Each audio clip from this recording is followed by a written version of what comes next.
Honourable members, prayers.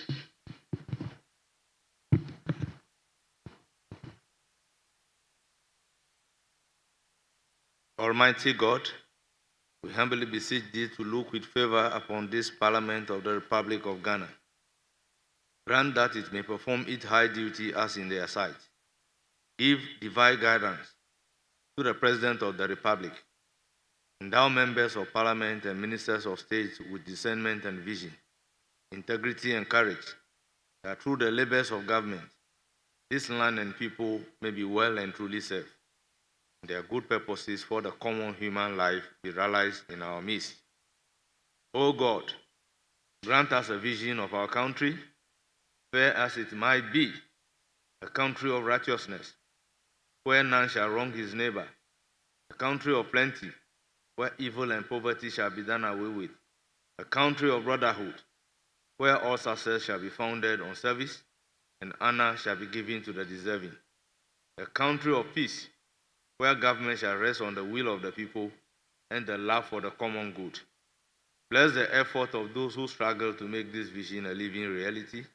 Inspire and strengthen our people that they may give time, thought, and sacrifice to speed the day of the coming beauty of Ghana and Africa. Amen.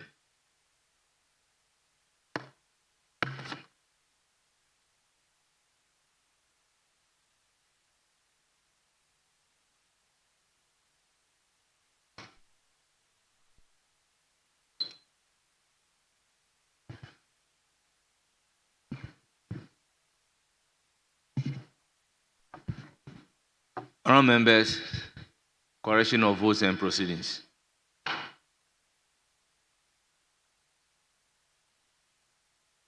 Vote and proceedings of Thursday, 12th June 2025. Page 1.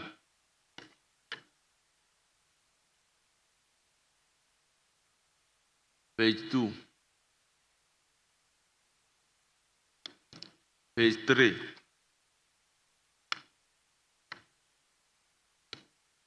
Page 4. Page 5.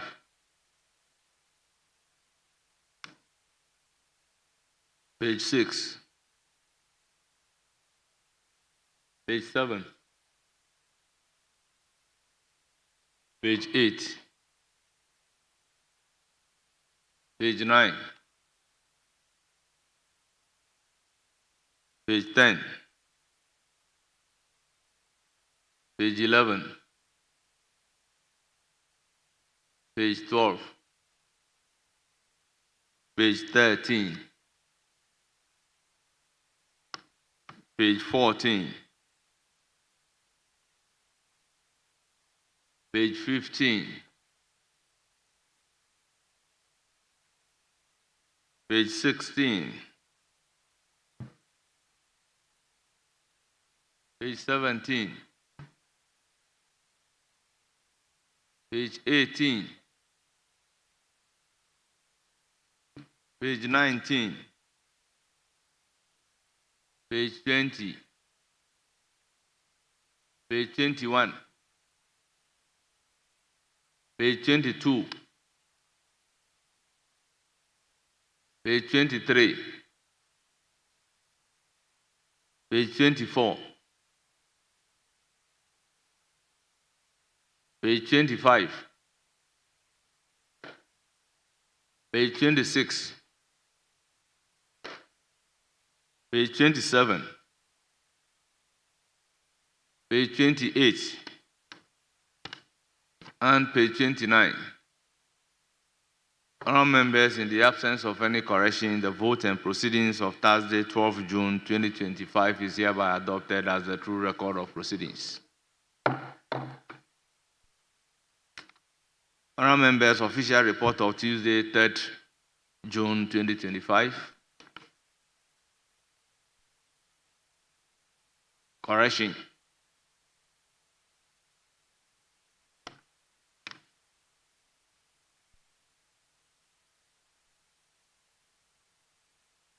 Yes, Honorable Tapanko. Speaker, the indication is that the members have not received the copies of the 3rd June report. So if I may pray you to refer it to Tuesday. Very well. Thank you.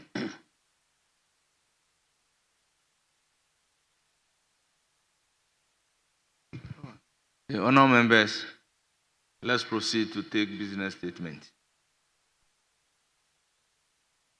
Yes, Chairman of the Business Committee. Business statement.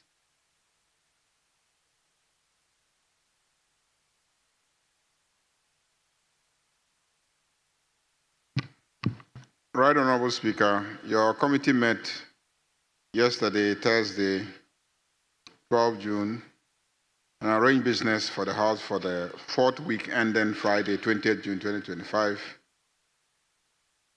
The committee accordingly submits this report for adoption by this House. So, Speaker, as we do all the time, you may read any available communication made to the House. 43 questions have been slated for next week.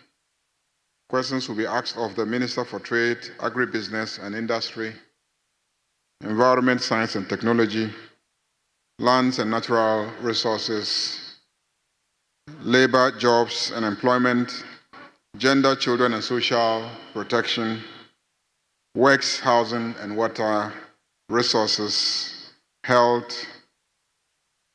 The Electoral Commission will be asked 2 questions. So the chairperson of the Electoral Commission will appear before Committee of the Whole to answer 2 questions. The Minister for Roads and Highways, the Minister for Energy and Green Transition, and the Minister for Foreign Affairs will all be scheduled to answer questions by honorable members in this House. 14 of those questions are urgent, and 29 of them are oral. Pursuant to Order 91, Ministers of State may be permitted to make statements on government policy, and Right Honourable Speaker may also admit statements by honourable members in accordance with Order 93. Pursuant to Order 97, papers may be laid during the week. Reports from committees may also be presented to the House for consideration. Honourable Speaker, motions may be debated and there are consequential resolutions, if any, taken during the week. Speaker, Business Committee has scheduled the House for the Minister for the Interior, and the committee has scheduled the Minister for the Interior and Minister for Works, Housing and Water Resources on Wednesday, 18 June, to brief the House on the recent flooding incidents across the country and the measures being implemented to mitigate the impact and prevent future occurrence. Mr. Speaker, the committee considered the time for commencement of sittings on Fridays. And the thinking is that whereas from Tuesday to Thursday we could sit from 2 p.m., on Fridays, because members will be leaving for constituencies and seminars and conferences and meetings out of town, it will be rather appropriate if on Fridays we sit in the mornings so that we can adjourn early for members to be able to leave for constituency visits if they have any, or seminars or retreats outside town. So the committee is proposing that henceforth Friday sittings will commence at 10 a.m. in the morning. Mr. Speaker, in accordance with Order 2162 and subject to Order 67, the committee submits to the House the order in which the business of the House shall be taken during the week. Thank you, Mr. Speaker. Thank you. Honourable members, the business statement for the 4th week is duly presented by the chairman of the committee. It's now for comment to be taken. Yes, Honorable Minority Chief Whip. Speaker, let me commend the leader of the House for the presentation.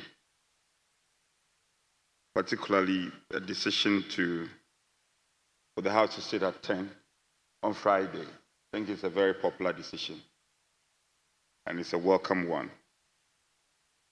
Speaker, I see two ministers' program to brief the House on flooding that has occurred in many parts of the country. The Minister for the Interior, for very obvious reasons, NADMO, an agency under Interior, and then the Works and Housing. May I pray, because may I further pray, Leader, if you will recall, last 2 weeks I had nudged him on some demolition exercise that have occurred in the area of Takumona and its environs, and the feedback coming from, and the, yes, the Ramsia side that have been taken over by some residents. Because the Works and Housing Minister is programmed, if we can find space for him to kill two birds with a stone, I think it will be in order.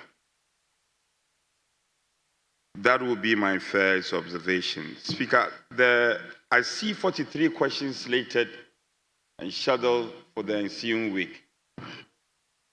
There are a number of outstanding questions.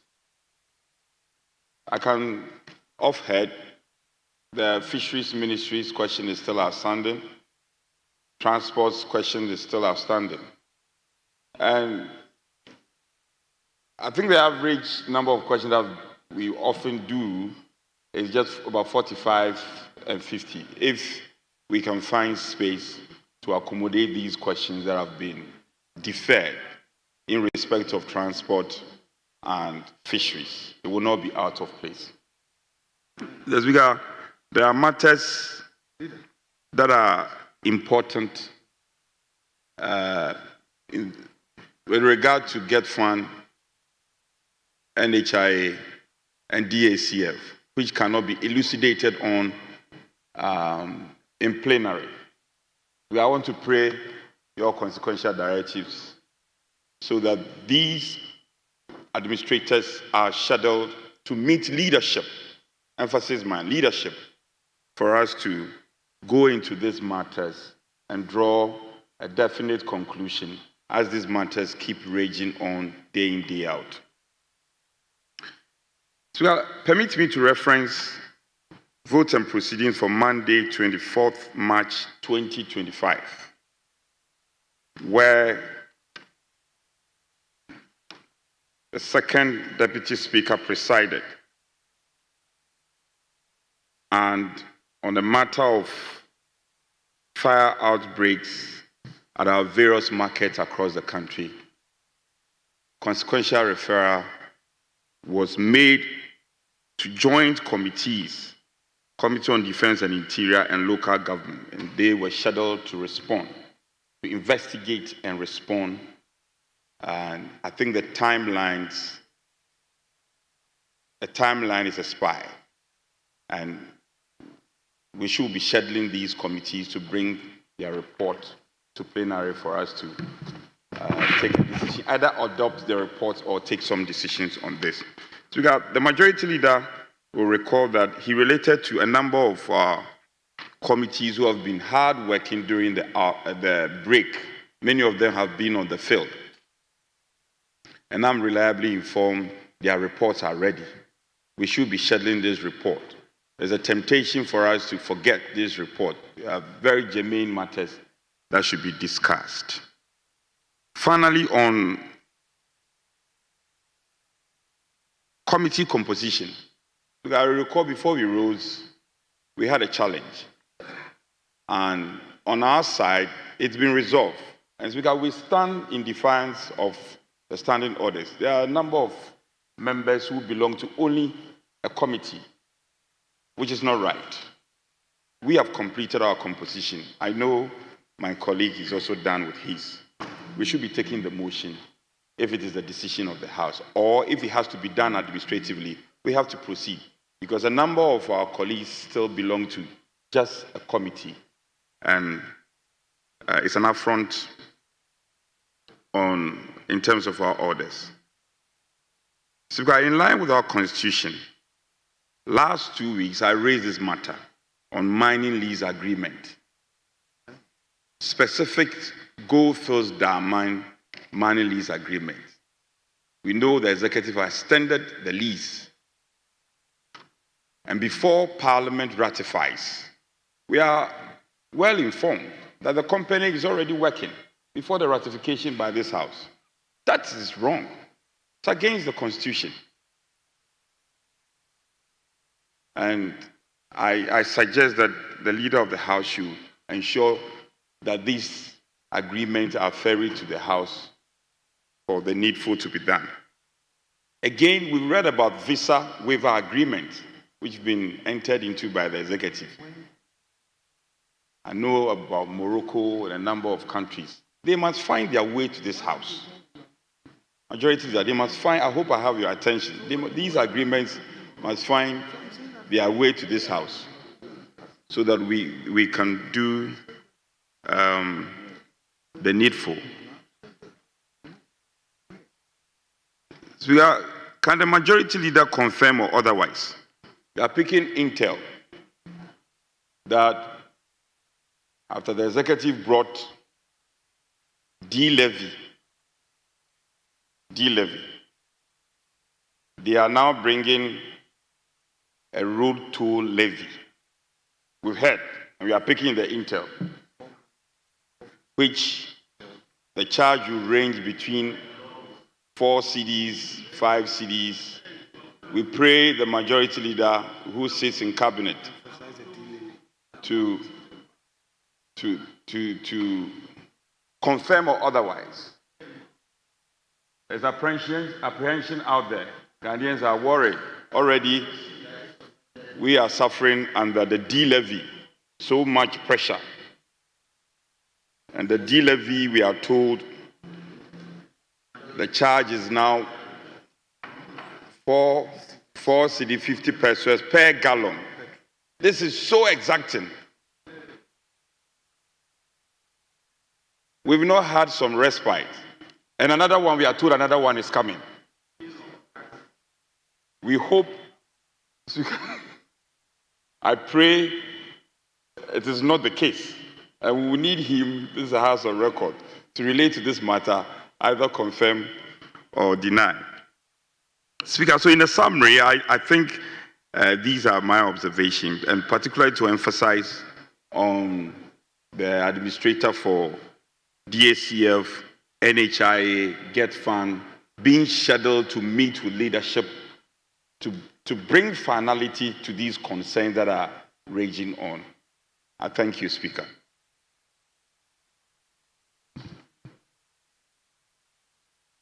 Yes, Honorable Matthew Nyindam. Thank you, Right Honorable Speaker.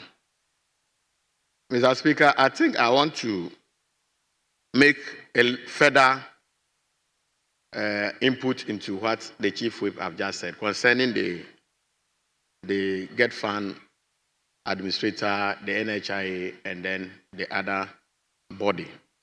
Yes, I will want to make an appeal not to limit it to only the leadership. If it's going to be a committee of a whole where all members are involved, so that whatever is happening, we can all get first-hand information, I think is going to help us. And I also want to propose that it should rather be on Tuesday. And I want to appeal to the majority leader, if it's possible, to move the EC on Thursday to Tuesday, so that when he or she is taken, we can then meet the bodies, which is the administrator for DSCF and the other bodies, if it's possible, on Tuesday, so that the committee of a whole would be once. Majority leader, are you with me?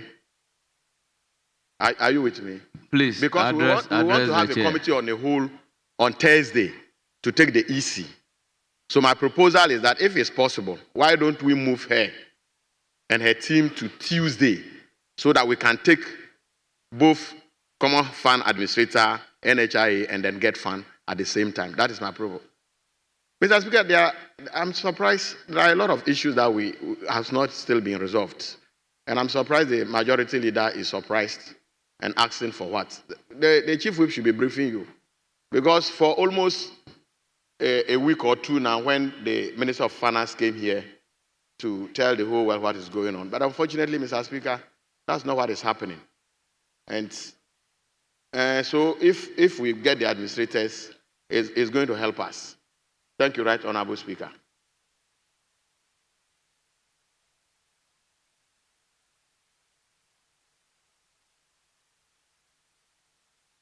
Yes, Honorable Habib. Thank you, Mr. Speaker. Mr. Speaker, I would like to find out from the chairman of the business committee when we should be expecting the mid-year budget. Because this sitting, we are expecting that the mid-year budget will come. Mr. Speaker, if you observe the whole of this week, the only business we do in the House is answering questions, only questions. The majority have no business. Probably if the mid-year budget comes, definitely we might be able to have some business to do. Because the government, they have nothing, no business, nothing at all. So I have already admitted that that's the only thing that we do is question. Mr. Speaker, the majority chief whip is, interrupting with my submission. And with respect, I won't say much, except that the majority leader, you need to give us an indication when we should be expecting the mid-year review, so that we can be prepared for it, as you don't have any business going on. And also, Mr. Speaker, the chairman, the minister responsible for finance, briefed this House, and to an extent that he has released some monies to be given to assemblies and other things. Up to now, there's nothing at the assemblies. The assemblies are suffering. Would you make follow-up to the minister responsible for finance, whether actually that's this money? Because I have made cross-check, and none of the districts, over 200 districts we have in Ghana, have received 1 cedi. So all your districts are dry. The DCs, they are hiding. This is what I have. Because they cannot, they have nothing to do. MPs is also another issue. So your assemblies are dry. The finance minister promised us that he has released some money. The money they said they sent, there is nothing at the assembly. And more to the point, Mr. Chairman of the Business Committee, if you look at what the calculation, when the finance minister presented his statement, he said 80% is going to the assembly and at about 88% with regards to the allocation is taken out. Your district, your DACF administrator and its office will have nothing to do in terms of emergency. Recently, you said the minister responsible for works and housing is coming to brief us on some of the flooding. The first deputy speaker constituency, there was flood. And if you take everything from the DACF office, how will he be able to manage emergency situations? I think what the Minister for Finance presented is alien to the rules. We've never seen a finance minister come into the chamber to tell us that this is the modality. This is how you have to, the district assembly common fund need to be disbursed. Under the law says the local government minister. The law doesn't say the finance minister. So for that matter, your assemblies are crying, they are dry. Your DCs, they are hiding, they are doing nothing in your assemblies. Right. To an extent that they can, even the MPs, you can ask your colleagues in the majority side, when they go to their constituencies, there's nothing. So, majority leader and the chairman of the business committee, you need to make follow-up with the minister responsible for finance, why he briefed us that he has released money and there is nothing at the assemblies, and why he has to take it upon himself to give us guidelines as to the disbursement of common fund. That is not how it is being done. You've been a senior member of this house, a fifth-time member of parliament. It is alien to our rules. It has never happened. So, Chairman, with respect, we need to know when you are bringing the mid-year budget. We also want to know when monies will hit the accounts of the DACF. you could see that your back. They don't come there because there is nothing. They have nothing. No releases. No money is anywhere. So your MPs, they are not in the chamber. Chief Whip, you have less than 30, 40 in the chamber because your Minister of Finance will come and promise us that he has released money. Meanwhile, there is nothing at the assemblies. And that's not how it is done. No assembly has been given one kobo. No, I have made my cross-check and there's nothing that has been released on the statutory fund. The minister responsible for education just entered. He's an MP for Tamale South. Tamale Metropolis, no release has been done 6 months up to now. No single release has been done. What will they use to manage the assembly? You appoint people, and yet you cannot provide them the necessary funding for them to be able to run. So, Mr. Speaker, with respect, the majority leader must make follow-up and let us know exactly when the monies will hit the assembly for them to start work. I thank you.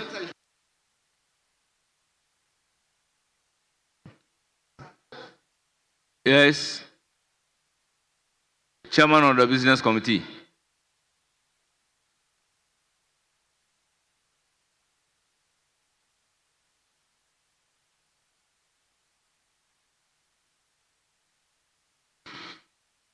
Mr. Speaker,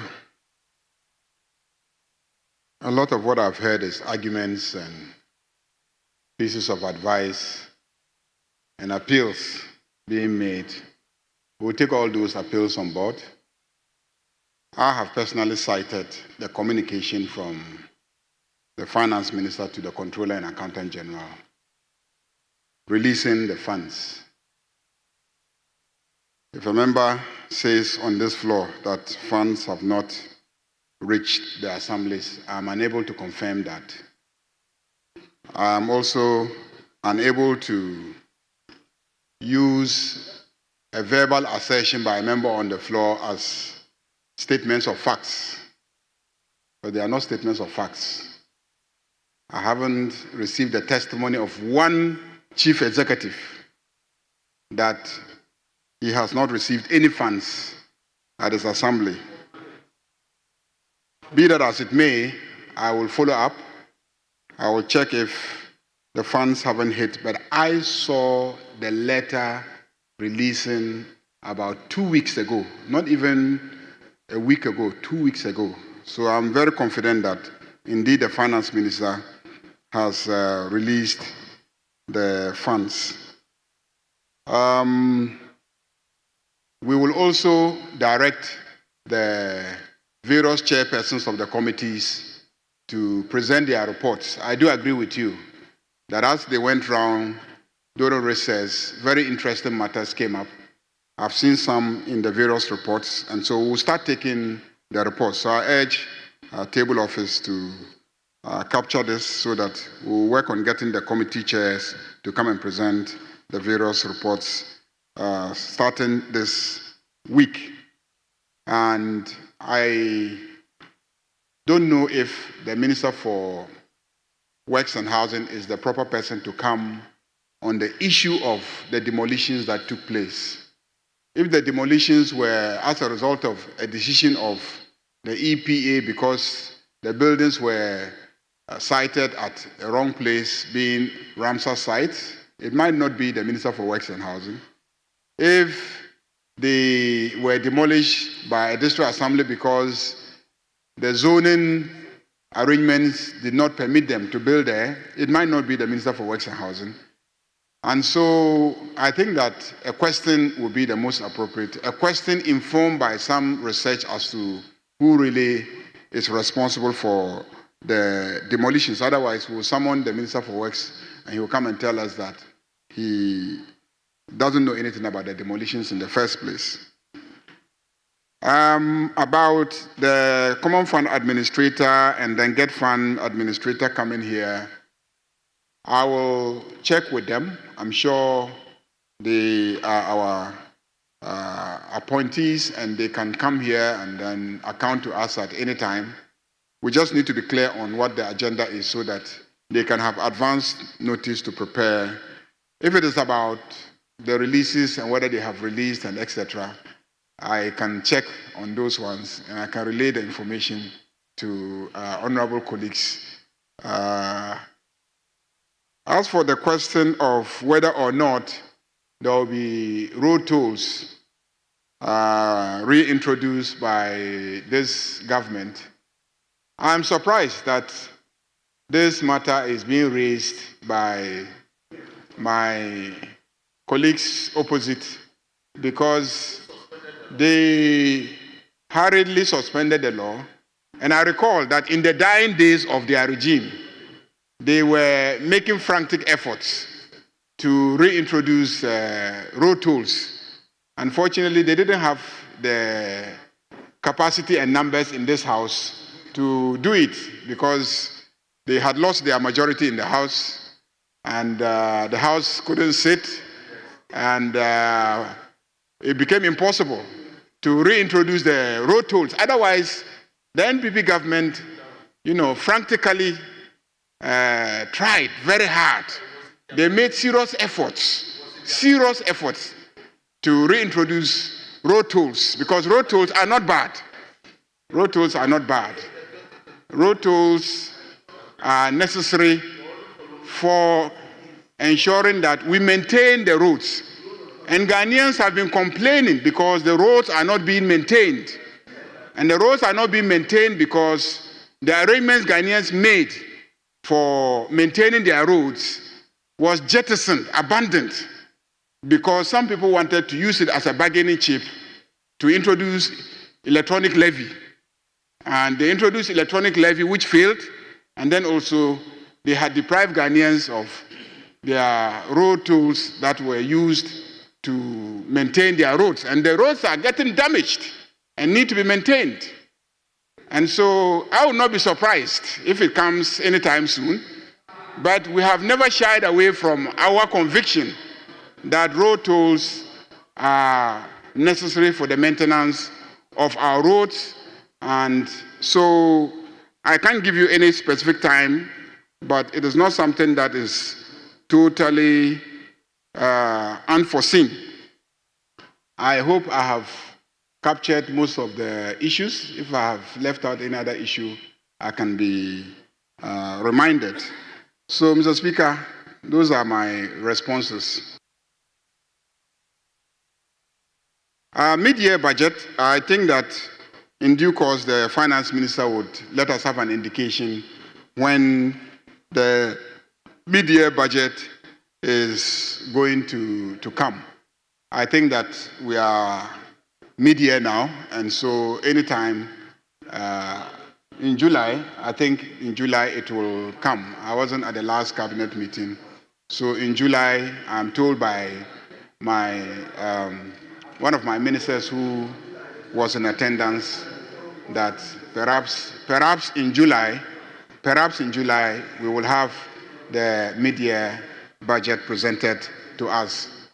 I mean, it will be recalled that because of the elections and the time when ministers were sworn in, the budget itself did not come at the time that it normally would have come to this House for approval. The budget came much, much later than normally would have been the case, and therefore it is understandable if in June it is still not ready for us to present the mid-year budget. Thank you. Yes, Honorable Minority Chief Whip. Speaker, the leader has taken most of the observations as general advice and in good stride. I think it is important a few of the observations are put in proper context. Leader, with respect to you, and I know you are very diligent on these matters. Speaker, on the matter of the GET Fund, NHI, and DACF, it would be unacceptable to this House that the leader says he would have to relate to these administrators to get their confirmation as to when they will appear. No, this is the Parliament of the Republic of Ghana. Speaker, it should be the reverse. We have to give them time and date for them to report. Yes. And I know the Speaker agrees with me. Speaker, we must give them time and date for them to report. It cannot be the reverse. So, leader, take it in good stride. And Speaker, I will pray you that you give some consequential directives. Hopefully next week, they should appear. And I got the Honorable Yindam confirming my call that it should rather be at the Committee of the Whole. These matters cannot be left outstanding. Again, Speaker, on the matter on directives given by the First Deputy when he presided, and I reference votes and proceedings for Monday, 24th March. Fire outbreaks at various markets across the country.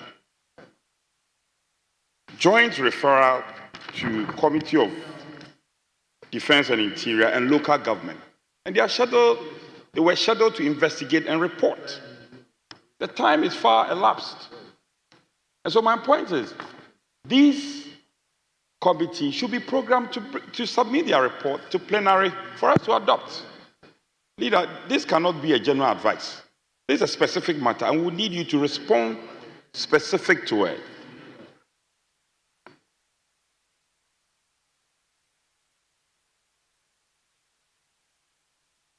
On the mining lease agreement, leader, I beg you have to respond to that one.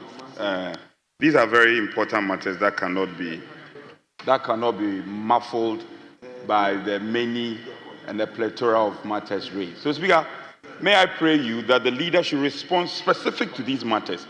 Maybe let me give you a summary. DACF, on the fact that we will not be at their beck and call. They must respect time given by Parliament. Leader, you agree with me on that score? That's the first one. Second one, mining lease agreement. Third one, the referral by the Second Deputy Speaker that the joint referral, local government, Abba, HAY. You have to program them, leader. You have to program them to take the report. Leader, you are the leader of the House. I cannot tell anybody than you. Or I should tell Osahile. Honourable Member, if referral is made to a committee, is it the responsibility of the business committee to program that particular item before the committee to whom a referral is made present a report to be laid on the floor of Parliament? Because in this house, the practice has been, if a referral is done to a committee, it is incumbent upon the leader. He has the overarching role as the leader of the House. Because you can interpret it how it suits you, but he is the leader of the House. Honorable Minority Chief Whip, I will respect you. I am disagree not with you. interpreting the way it suits me. What does the rule say? We are commenting on a business report. The rule even enjoins chairmen or chairpersons of the committee to bring their report upon referral within a stated period, unless they seek leave for extension of the period stated by the rules. Now we are commenting on the business statement for next week.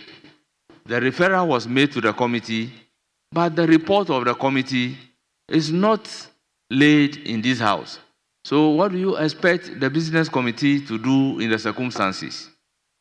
That is what we want to understand. Speaker, on any day, I will defer to your wise counsel. But the leader cannot pick and choose. A while ago, I had read a matter on standing committees who have gone outside to work, and he has said that their reports will be programmed to be taken. How is that different from these referrals? They're the same. They're the same. In-house committee work. So whatever it is, I am saying that these matters cannot be left hanging.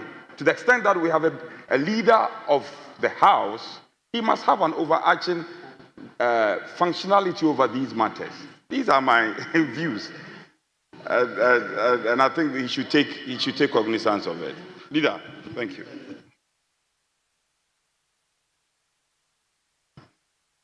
Yes, honorable member.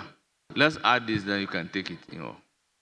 Thank you very much, Mr. Speaker, for this opportunity. I want to commend the Business Committee and the leader for government business for adding one of my questions to the business statement for the week. Mr. Speaker, since I became a member of parliament, I've filed about 21 questions. But this week, the leader has found favor, and I've seen one of my questions being programmed on Thursday. I want to commend him and commend the business committee.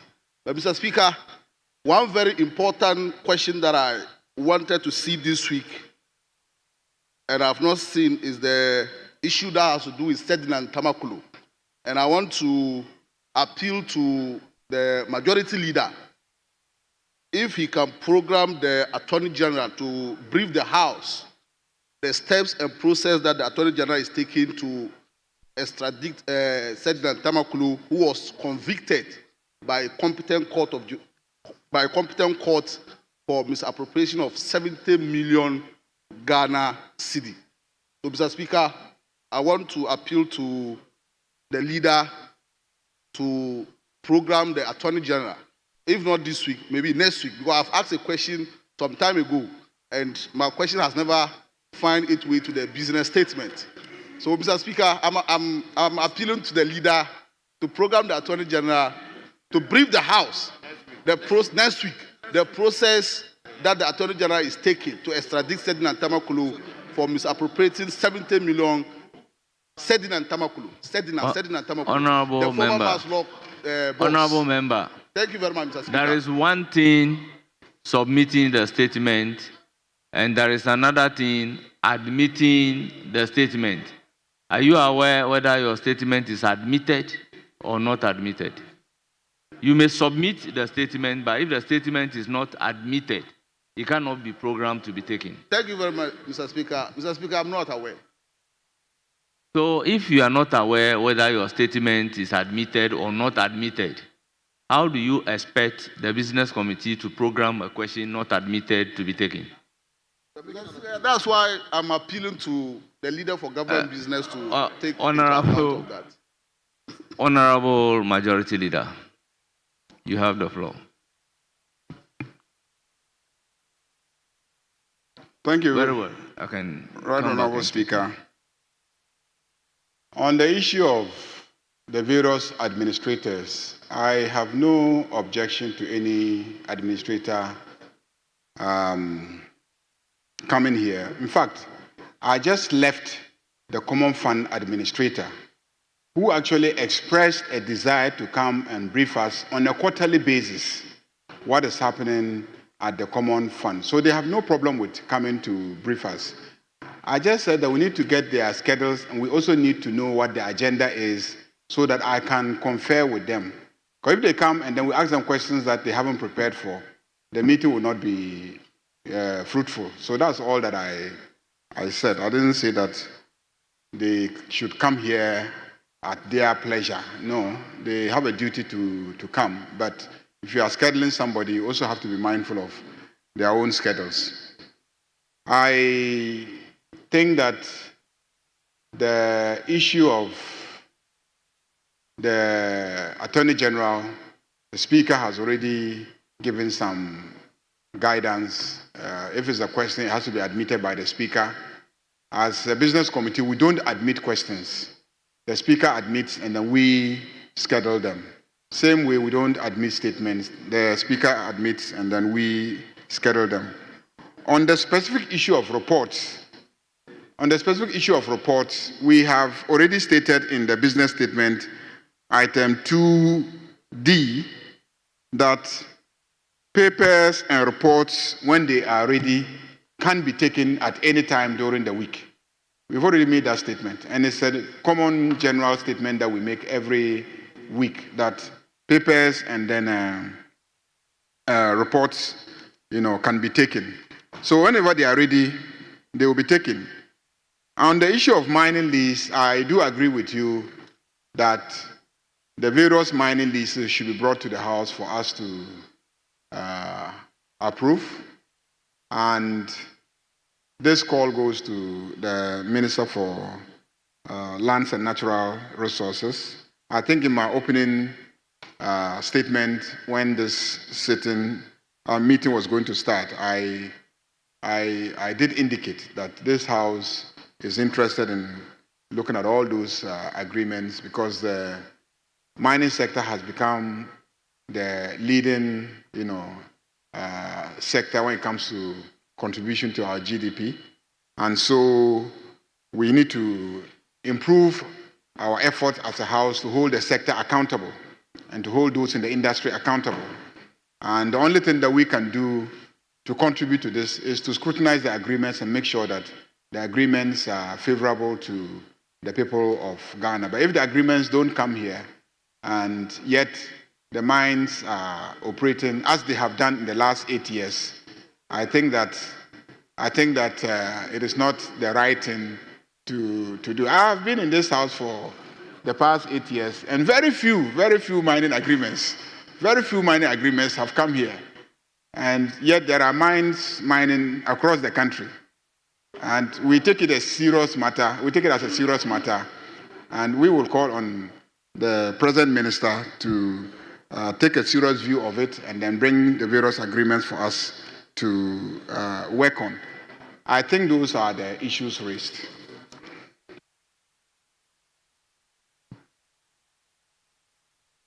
Yes, Minority Leader. Thank you, Mr. Speaker. Mr. Speaker, I take this opportunity to also thank the Leader of the House for presenting the business for the ensuing week.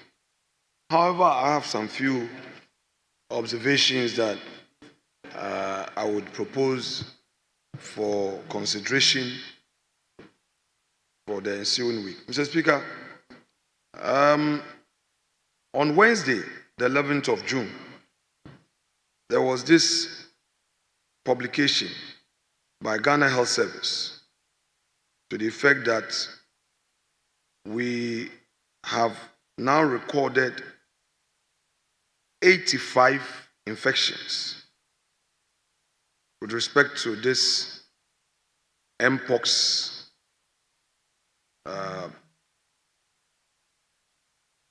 disease. And according to them, there was an earlier reported case of 34. And these were reported across 10 regions.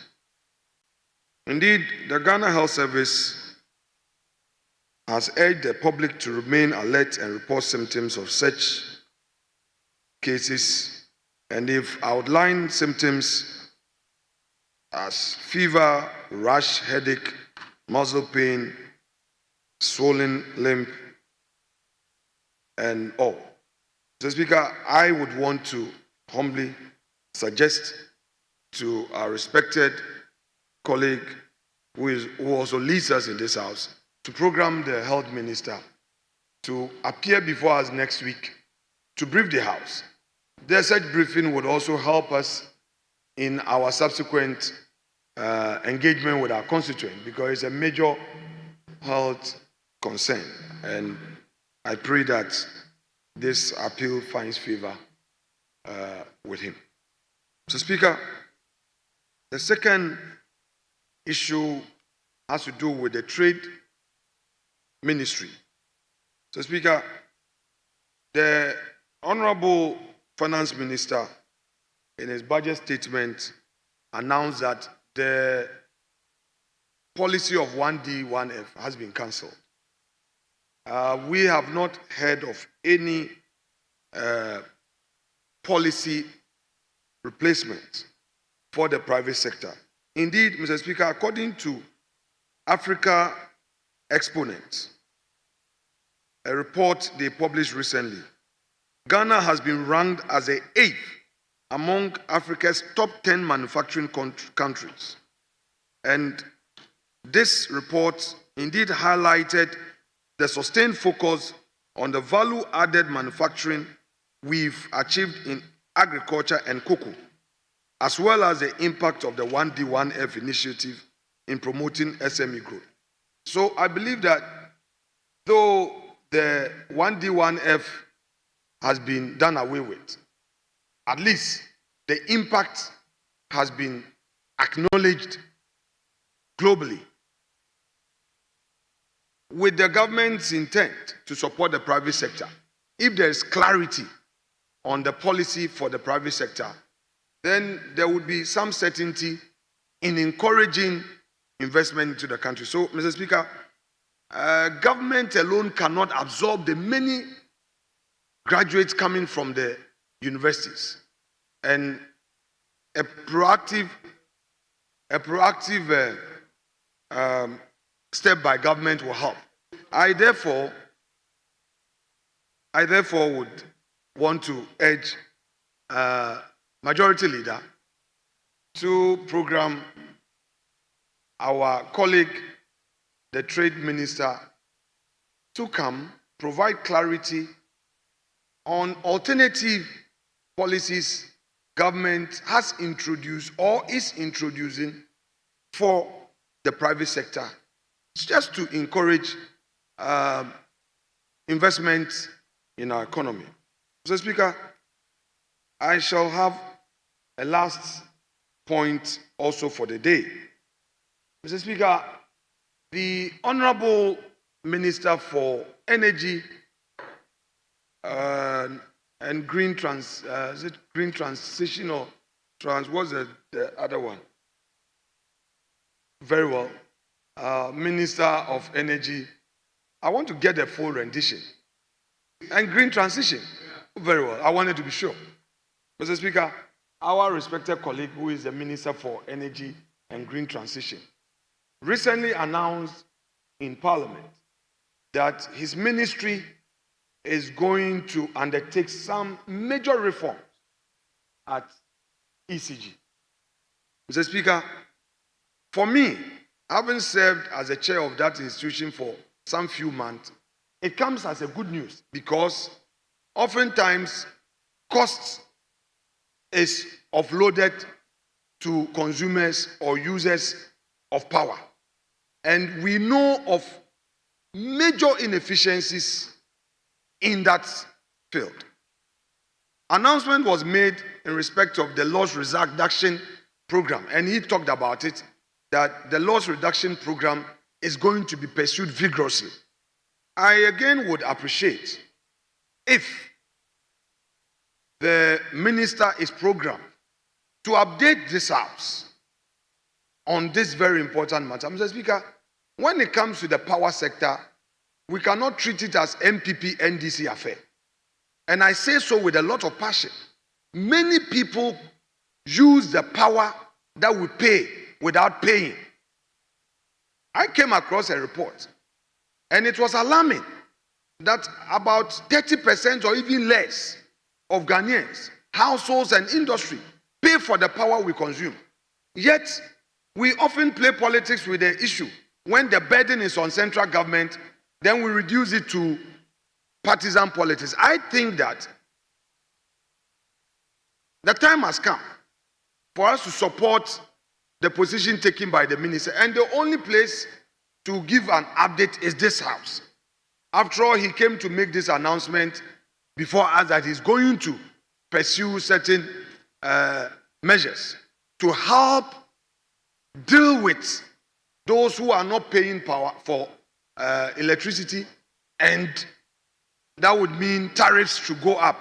Recently, we heard of the 14% tariff adjustment, upward adjustment, 14%, and on top of it, government was compelled to now come with a doomsday levy of 14 cedi 50 pesos per gallon.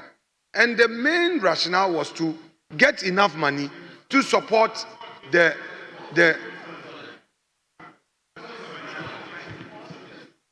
4 cedi 50 pesos per gallon.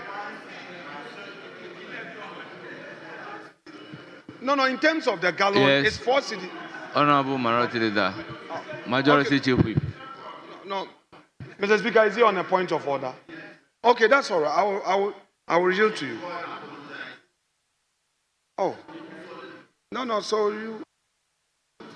Mr. Speaker, I rise in pursuance of Order 122 to demand from the Honorable Minority Leader that this House never considered any legislation called Doomsor Levy. Never. So it should withdraw and apologize, amend the records, and proceed. Mr. Speaker. Honourable members, this is a House of Record. Mr. Speaker, when you make a mistake and you are corrected, you yield. Yes, indeed, for the records, I was referring to the energy recovery levy government introduced. But on the street, the people say Doomsor levy. But I'm not, Mr. Speaker, I'm constrained. I would use appropriate terminology. I'm sorry about that.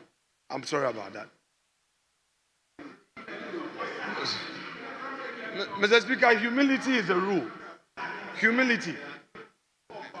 If I make a mistake and my colleague is correcting me that I don't have to use Doomsor levy here, that one, when we get to the radio station, we use the ordinary man's language. You are using the levy to address the Doomsor problem because of the challenge we have there. So, Mr. Speaker, I shall conclude by saying that this promise made by the Honorable Minister of Energy is something that all of us should embrace. Colleagues, we may talk politics, but the energy crisis, if it starts, it will bite all of us. And in fact, if we don't deal with it now, it would affect the economy in general. So I believe that the minister must be encouraged to walk the talk. All of us should get on board so that the situation doesn't get out of hand to necessitate another levy being introduced. Mr. Speaker, that is all I have on this rising. Thank you so much. Yes, Majority Leader and Chairman for Business Committee. Mr. Speaker, I think the Energy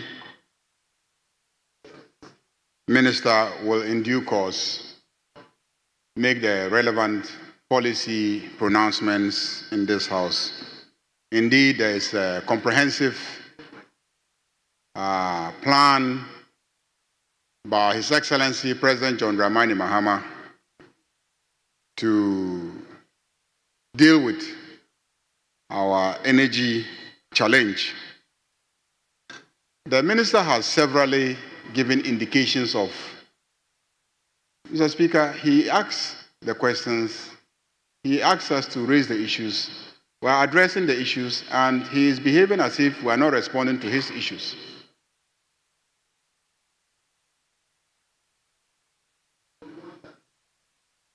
You ask questions, and then we are trying to address your questions. Yes. Mr. Speaker, I said the Energy Minister will in due course be here, but several of the policies have already been put out there. One of them, of course, and I think he's mentioned it in this House, is the effort to move towards the use of gas instead of diesel to power our plants. And the idea is that gas is far, far cheaper. And so we are going to construct a second gas plant, which will, I believe, double our gas processing capacity in the country. And if we use gas, we will be able to drive down significantly the cost of electricity in the country. And on the issue of the efficiencies, the minister has already said in this House that the distribution sector is going to be privatized. So private sector participation in the distribution sector is going to take place. As we speak, some studies are ongoing, supported by our development partners, so that we can have transaction advisors and we can zone the country and give out the various zones so that the power generators will sell in bulk to a zone administrator who will then further distribute it, recover the cost, and pay back.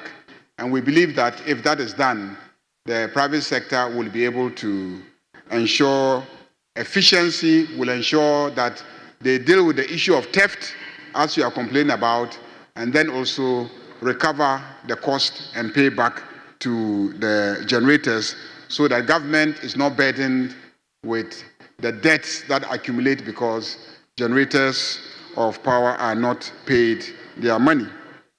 On the issue of monkeypox, I do agree with you that there may be a need for the minister at a certain point to come to the House and brief us on the situation and what efforts are being put in place to contain any potential outbreak of the monkeypox in the country. On the issue of 1D, 1F, let me indicate that the government is working very hard to ensure industrialization, and all the effort that we are putting into stabilizing the currency and all those are aimed at also boosting the private sector, because when the micro is stable, it does help industry, it does ensure predictability, and the private sector can get a lot of money from the banking sector if government is not taking away all the money. And so all these are helping the private sector. And I can assure you that the policy of tax waivers is something that has been in existence for a very long time. The whole idea of the free zones, where if you really want to come and manufacture and export and keep just a small portion of it within the country, you can go and operate in the free zones, and you enjoy tax waivers in the free zones. If you want to operate outside the free zones, you will have to make a case for a tax waiver. And the policy has always been that government should take equity in the business, or government should have an arrangement with you where in future you actually pay back whatever is waived for you now to enable you to set up and operate. And so the policies are there. It's not as if there's no alternative policy. And I have still not seen a report that establishes that the current level of industrialization is as a result of the 1D, 1F policy. Because I also know that many of the factories and companies that were captured as 1D, 1F beneficiaries were already existing factories in this country. I haven't seen many that came into existence because of 1D, 1F. So let us go back and do the studies and establish exactly the impact of 1D, 1F in assisting established new factories. As for taking advantage of 1D, 1F, I believe many existing factories did take advantage of 1D, 1F.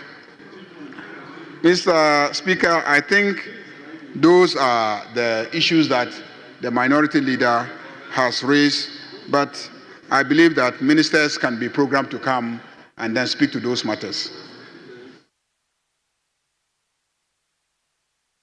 I can assure you next week, because you've just raised it, I have to engage the ministers, I have to check on their schedules, and then I have to program them. But I think that it is something that they can come and brief us on. Honourable members, the business statement as presented is hereby adopted. No, Speaker, if you may indulge me, I had made pleadings to you on you giving consequential directives on the administrator of DSCF, Get Fund, NHI. Yes, leader, you did explain. I'm saying, Speaker, that we should give them timelines. Speaker, it's important. We can't be at their beck and call. Parliament should give them a date for them to report. Because they should report at the committee of the whole. Next week, Tuesday, it could be done. No, I won't ask a question. Speaker, Honorable Chief Whip. Speaker, I'm pleading, I'm just making pleading. Yes, Honorable Chief Whip, the chairman of the business committee and the leader of the House has explained that he doesn't have a problem for them being programmed to come. But his difficulty is giving timeline. Since he doesn't know the schedule of those administrators and the ministers. So therefore, it will be very unfair giving timeline within which they are to appear before us. So let's give the chairman of the business committee a benefit of the doubt that subject to the availability of the ministers and administrators, they would accordingly be programmed to appear before us. Therefore, the business statement as presented by the chairman of the committee and the leader of the House is accordingly adopted. Honourable members, let me acknowledge the presence of student visitors to Parliament. We have students from Pentecost University, Student Representative Council, led by Matthew Labi Wete, the SRC president of the school. They are from Anya Suotum. They are 10 in numbers. We also have University of Science and Kwame Nkrumah University of Science and Technology Student Parliament, led by Emmanuel Techi, the first Deputy Speaker, my counterpart of the Student Parliament. They are from Oforikrom. They numbered 69. You are all welcome, and I wish you a fruitful visit to Parliament of Ghana. Thank you for coming.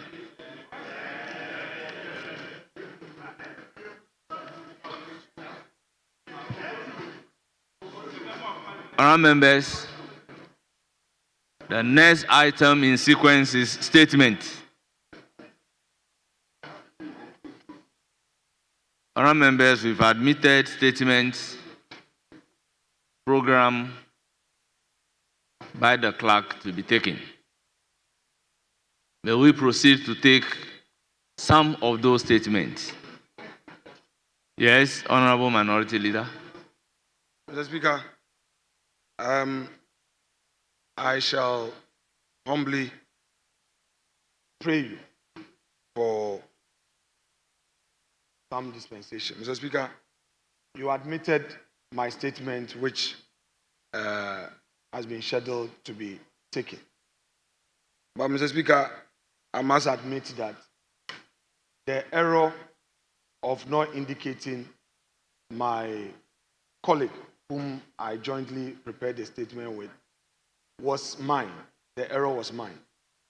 I concede that it is belated to now seek leave for him to have it on record. But that notwithstanding, Mr. Speaker, I am seeking your leave for him to present a statement on my behalf.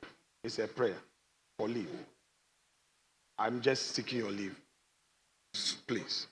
The statement, it was supposed to be joint, but there was an error in the, we omitted his name, so I want him to do it. That's it. Yes, Honourable Majority Leader. Yeah, Mr. Speaker, I just want to crave your indulgence. Yesterday, which one? It's not an issue. Yes, it's not an issue. No, it's not an issue. Mr. Speaker,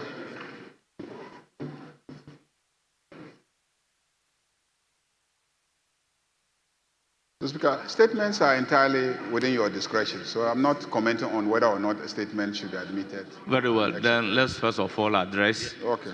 the application before me. Honourable members, a few days ago, admission of statement brought a whole lot of problems. For me, I believed in procedure, and it is trite learning that when a procedure is set down for a right to be exercised, it is that procedure that will have to be followed in exercising the rights. The rules are very clear as to how statements are supposed to be admitted, programmed, and taken on the floor of the House.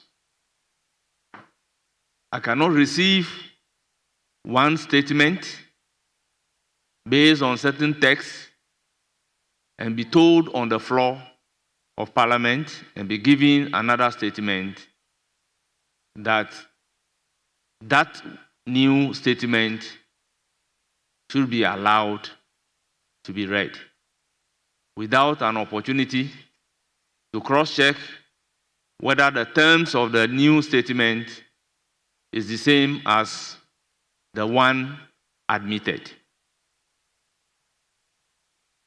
Honorable members, the rules does not warrant a statement not admitted to be taken on the floor. The rule, however, allow statement admitted to be withdrawn. So once the statement that we have admitted are not withdrawn, if a name other than the name appearing on the admitted statement is submitted to me, then we need to follow the rules, withdraw the earlier statement admitted, so that the new one will go through the procedure of admission and will be programmed to be taken accordingly. The situation does not warrant the Speaker granting leave for a statement other than an admitted statement to be taken on the floor. So with all due respect, I decline the application to have a statement other than the admitted statement read.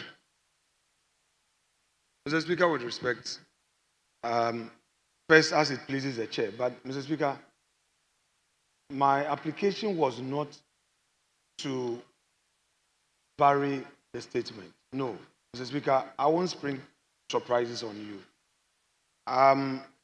The earlier position was to amend it to have a joint applicant, but you declined that, which I don't have a problem.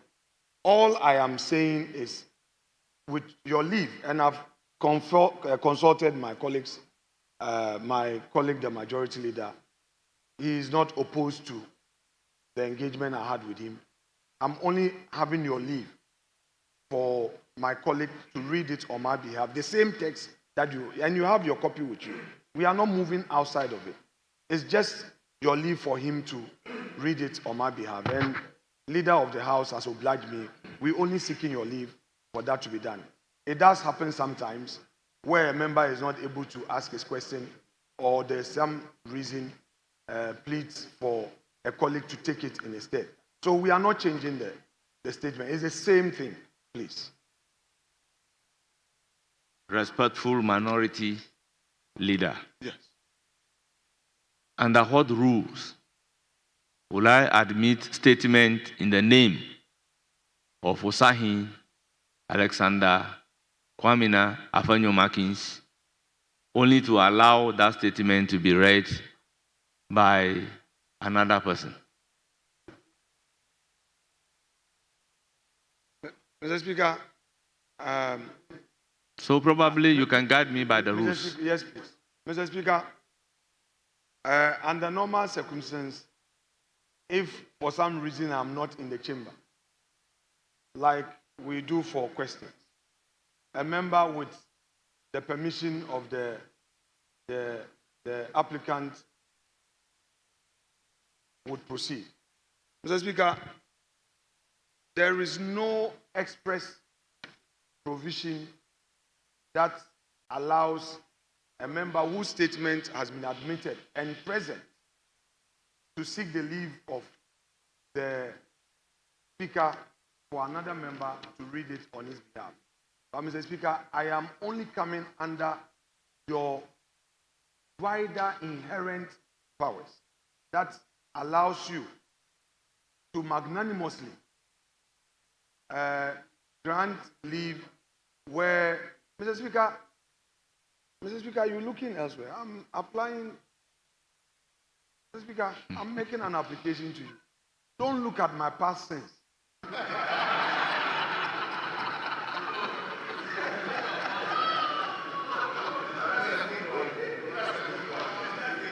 Mr. Speaker, if you look at the sins of the lawyers at the bar, you refuse all their bail applications. Mr. Speaker, lawyers are like that. When they are holding the stronger part of the stick, you know the way they behave. But when the application is very lame and they come on bended knees, you don't look at their past sins. You, Mr. Speaker, forgive me of my past sins. Mr. Speaker. You see, Mr. Honorable, Speaker, you see, yes, Honorable Minority Leader. Mr. Speaker, I say you're inherent. Mr. Yes. Speaker, don't drag. Yes, Mr. no. Speaker, when your son comes, I'm not dragging. Mr. Speaker, the last time, even the rules, you know, Yes. there was a little hitch.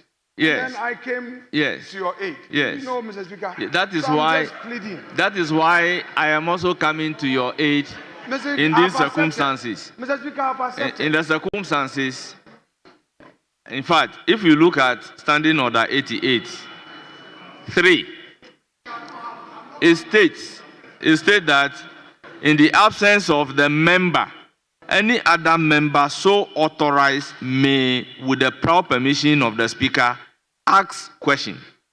But if you come to statement under Order 93, no such expression appears. So in this house, probably my few years in the house, this is the first time I am going to be in the house. The maker of the statement is in the house. However, a leave will be granted to another member to read that particular statement. Speaker, Probably Mr. Speaker, it won't start Mr. with Speaker. my ruling. Mr. Speaker, So, Mr. Speaker, your bosom, Honorable Minority Leader, Mr. Speaker, I will proceed to give you the floor to read the statement on the city's Majority appreciation and Ghana's agriculture opportunity by the Minority Leader, Osahin Alexander Kwamina Afenyo-Makin. You have the floor. Yes, Majority Leader. Mr. Speaker, before you gave a ruling, if you notice, I was trying to get your attention, and you said you wanted to take a decision on the admissibility or otherwise of the statement. Mr. Speaker, yesterday your committee, the Health Committee, invited the Ghana Registered Nurses and Midwives Association to engage them on the issue of the ongoing strike at that time. And they had extensive deliberations yesterday, and the registered nurses and midwives requested for time to go and think about the plea that this House made to them to call off the strike whilst we engage government on their demands. They did have their consultations, and I am pleased to inform the House that the Ghana Registered Nurses and Midwives Association Council met yesterday after their deliberations with this House and issued a statement calling off their strike. And so I think that this House should collectively thank the leadership of the Ghana Registered Nurses and Midwives Association and thank all the nurses and midwives for deciding to return to work. We have since communicated the decision to His Excellency, the President, and in the coming weeks, His Excellency has directed some meetings to discuss the demands that they have made of government. So I just thought to brief the House that indeed our intervention has yielded some fruits. I didn't see the chairman early because I was looking for the chairman to see if I could get him to make a statement to the House, but I think that he's here, and if he can add his voice to the communication that I have put out. Thank you, Mr. Speaker. Thank you very much. Yes, Chairman of the Health Committee, you have the floor.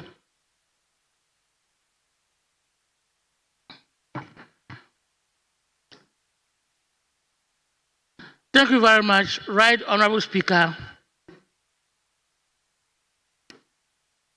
for giving me the floor to contribute. Right Honorable Speaker, it is true we met the leadership of the Nurses Association yesterday. Present was the Minister of Health, the Deputy Minister of Finance, and Fair Wages. And above all, we had about 13 members of the committee present. And then we also had the leader of the House, the majority leader, who came to assist us broker a deal with the nurses. Indeed, they came with a whole booklet of allowances. And we made them to understand that we, the Health Committee, are their representatives. We also represent them like how they are representing the trade unions. We, the Health Committee, represent the patients as well, and indeed represent all Ghanaians. And we are ready to speak on their behalf. And so we appeal to them that yes, we can do it, but it is difficult to speak to any authority when they are still on strike. And this, I believe, for 4 hours, we went up and down, discussed everything. The majority leader was involved. My ranking, Dr. Nana Ayo, were also moving up and down. We had a lot of labor experts among us. And thanks to God, thanks to the Almighty God, and to the good work of this House. I'm saying the good work of this House because we were able to postpone some of our statements, say that we don't make any statement that might jeopardize our ability to negotiate. And so when we met them, we were like neutral arbiters. And that is how they took us. Indeed, Right Honorable Speaker, they've understood the situation. They have understood that their allowances depend, the ability to satisfy them, so far as their allowances are concerned, also depends on the economy. And as a government, that is the NDC government, we are working very, very hard to improve the economy. Indeed, Ghanaians want schools. Ghanaians want hospitals. Ghanaians, we need good roads. But above all, Ghanaians need a good economy to get employment, to be able to provide themselves with their needs. So yesterday, they promised to go and see their council after our deliberations. And I think this morning, just like my leader said, they have announced that they are back to work. But that is not the end. Members of Parliament, we need to continue to fight to ensure that some of their requests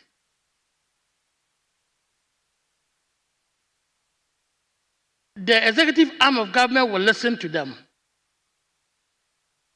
There should be a point of intersection. There should be a point of agreement. And so we have fixed another meeting on the 26th of June. But they are back to work. And I want to thank all of you here. I want to thank Almighty God for making this thing possible. Thank you. Thank you very much, Chairman of the Health Committee. Yes, Honorable Kojo Ponkruma. Mr. Speaker, thank you for the opportunity to comment briefly on the information that was relayed to the House by the Leader of the House, and that was also commented upon by the Chairman of the Health Committee. Mr. Speaker, I join in expressing thanks to our nurses and midwives for taking this decision to take a step back and to return to post. And if you read their statement, they go in detail to explain why they have decided to take a step back. As the situation was getting out of hand and there were reports of escalating numbers in the mortuaries, it was getting very scary. And so we are very grateful to them that though they have legitimate issues to raise, they have decided to take a step back, even as further engagements go on. Mr. Speaker, I also want to in particular commend Parliament. Parliament is often thought of as a house for debate and legislation and oversight. But it is refreshing to see that in turbulent times, when it appears sometimes that the traditional actors are having difficulties, Parliament also has the capacity to intervene and to create that safe space for negotiation and resolution of difficult matters. And I think it is a point we must note and perhaps even begin to grow more. People see us sometimes, very often, arguing and debating among ourselves and opposing each other. In previous times, we've had very unhealthy scenes even here in the chamber. But it is refreshing to see that in times of difficulty like this, Parliament can intervene and create that space that allows for some discussions and for people to pull back. And while at that, I want to commend the leaders of the Health Committee. Mr. Chairman has shown good leadership, and the ranking member, Honorable Ayu Afriye, shown very good leadership on this matter in helping to adopt a bipartisan position and to call both sides to consider the issues in a slightly different light. Mr. Speaker, as we make progress, we should also learn lessons. Maybe other colleagues will mention other lessons. One of the lessons I want to mention is the fact that when dealing in particular with the unions, especially for those of us in authority, we should be very circumspect. If you pay attention to some of the things that angered the nurses and midwives along the line, it included, among other things, attacks on them by persons who are perceived as political assigns of one party or the other. It included, among other things, suggestions to the effect that, well, if you don't do it, we'll find somebody else to do it. At least that's how some of them interpreted it. Mr. Speaker, it tells us that in times like this, we need to be very circumspect. On the minority side, our leadership equipped our team together to be fully supportive. And we'd like to commend leadership for that exercise, and also commend our colleagues when they went into those meetings, they did not do otherwise. Now that they are going back to some deeper discussions, we hope that the fact that they are going back will not be used as an excuse to ignore all the concerns. They have legitimate concerns. They have been magnanimous.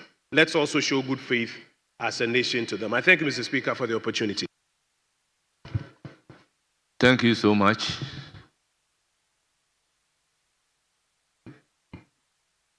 Well, let's settle on how many we should be taking, comment that we should take on this issue. Very well. Very well. I've listened to the sign language of the leaders. So I don't think we should open this for comment. Yes, Majority Chief Whip. Speaker, like you indicated, we have some outstanding statements, some commemorative, which ought to have been taken earlier in the week. There's one standing in the name of the Education Committee, that's to encourage our younger ones writing BCE. Then we have one from the chairman on the Energy Committee, the importance of the petroleum hub as an entity.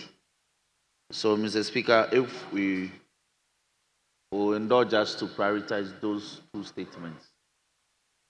I thank you for the opportunity. Yes. Yeah, Mr. Speaker. Thank you very much. Yes, Honourable Minority Leader. Yeah, sure. After that, no problem. Mr. Speaker, I've taken a cue from you in respect of the application. I therefore, with your leave, want to withdraw the earlier one and in its place the new one that bears my colleague's name so that he can proceed to read it in accordance with the rules. And then, Mr. Speaker, as you directed to me. Very well. Honourable members, understanding order 95. A member whose statement has been admitted may withdraw the statement by the leave of the Speaker. Honourable Minority Leader is requesting for leave to have the statement admitted, withdrawn. Leave is accordingly granted. The statement standing in the name of Osahin Alexander Kwamina Afanyo Makin is accordingly withdrawn.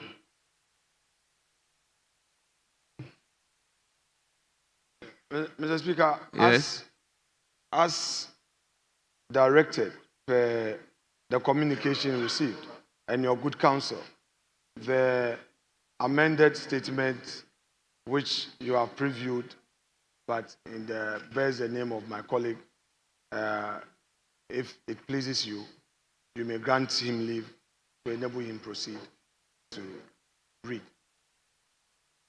Honourable Minority Leader, with all due respect, as a textualist and a student of law who believes in the purposive approach, the new statement must now go through the process to be admitted and programmed to be taken.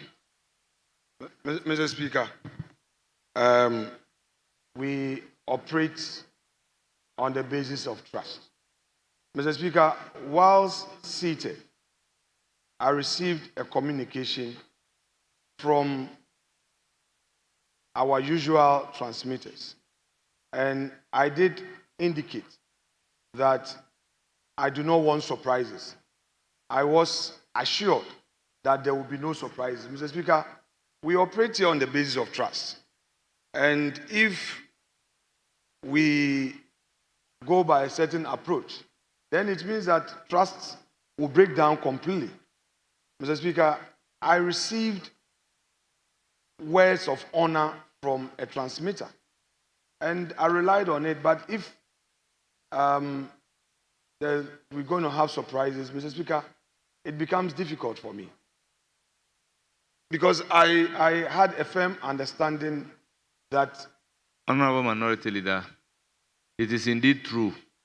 I told the clerk that once you have a statement and that statement is not withdrawn, I cannot even consider the new one that you have brought. So following the withdrawal of the old one, then the new one is due to be given consideration. And the rules are clear as to how we Mr. give Speaker, consideration Mr. Speaker, for the purpose to, of fairness, Mr. Speaker, to the... no, colleagues, please. Mr. Speaker, for the purpose of fairness, I asked her again and again that is it the communication from the Speaker that if this is done, he could have the opportunity to proceed now. He said, yes. Mr. Speaker, I didn't want to quote her on record. But Mr. Speaker, if it will be a problem, it's fine. Let's go by the status quo because I acted on the basis of the usual channels of communication which we all get on the floor. And I asked her again that I don't want surprises. Is it they say, oh, Mr. Speaker said yes. If you do it, and then he will use his discretion to allow the young man to proceed. That is why I did what I did. And I did so in full trust. But if it will be a problem and you go in strictly by this, I don't have a problem to proceed. Because I engaged my colleagues and at leadership, the understanding was that we would appeal to you to allow him to read because it could happen to them someday. But Mr. Speaker, if strictly you want to go by another approach, that wasn't an understanding I had. I wouldn't mind to resort to the status quo. But I feel that in the circumstance, I perhaps, yes.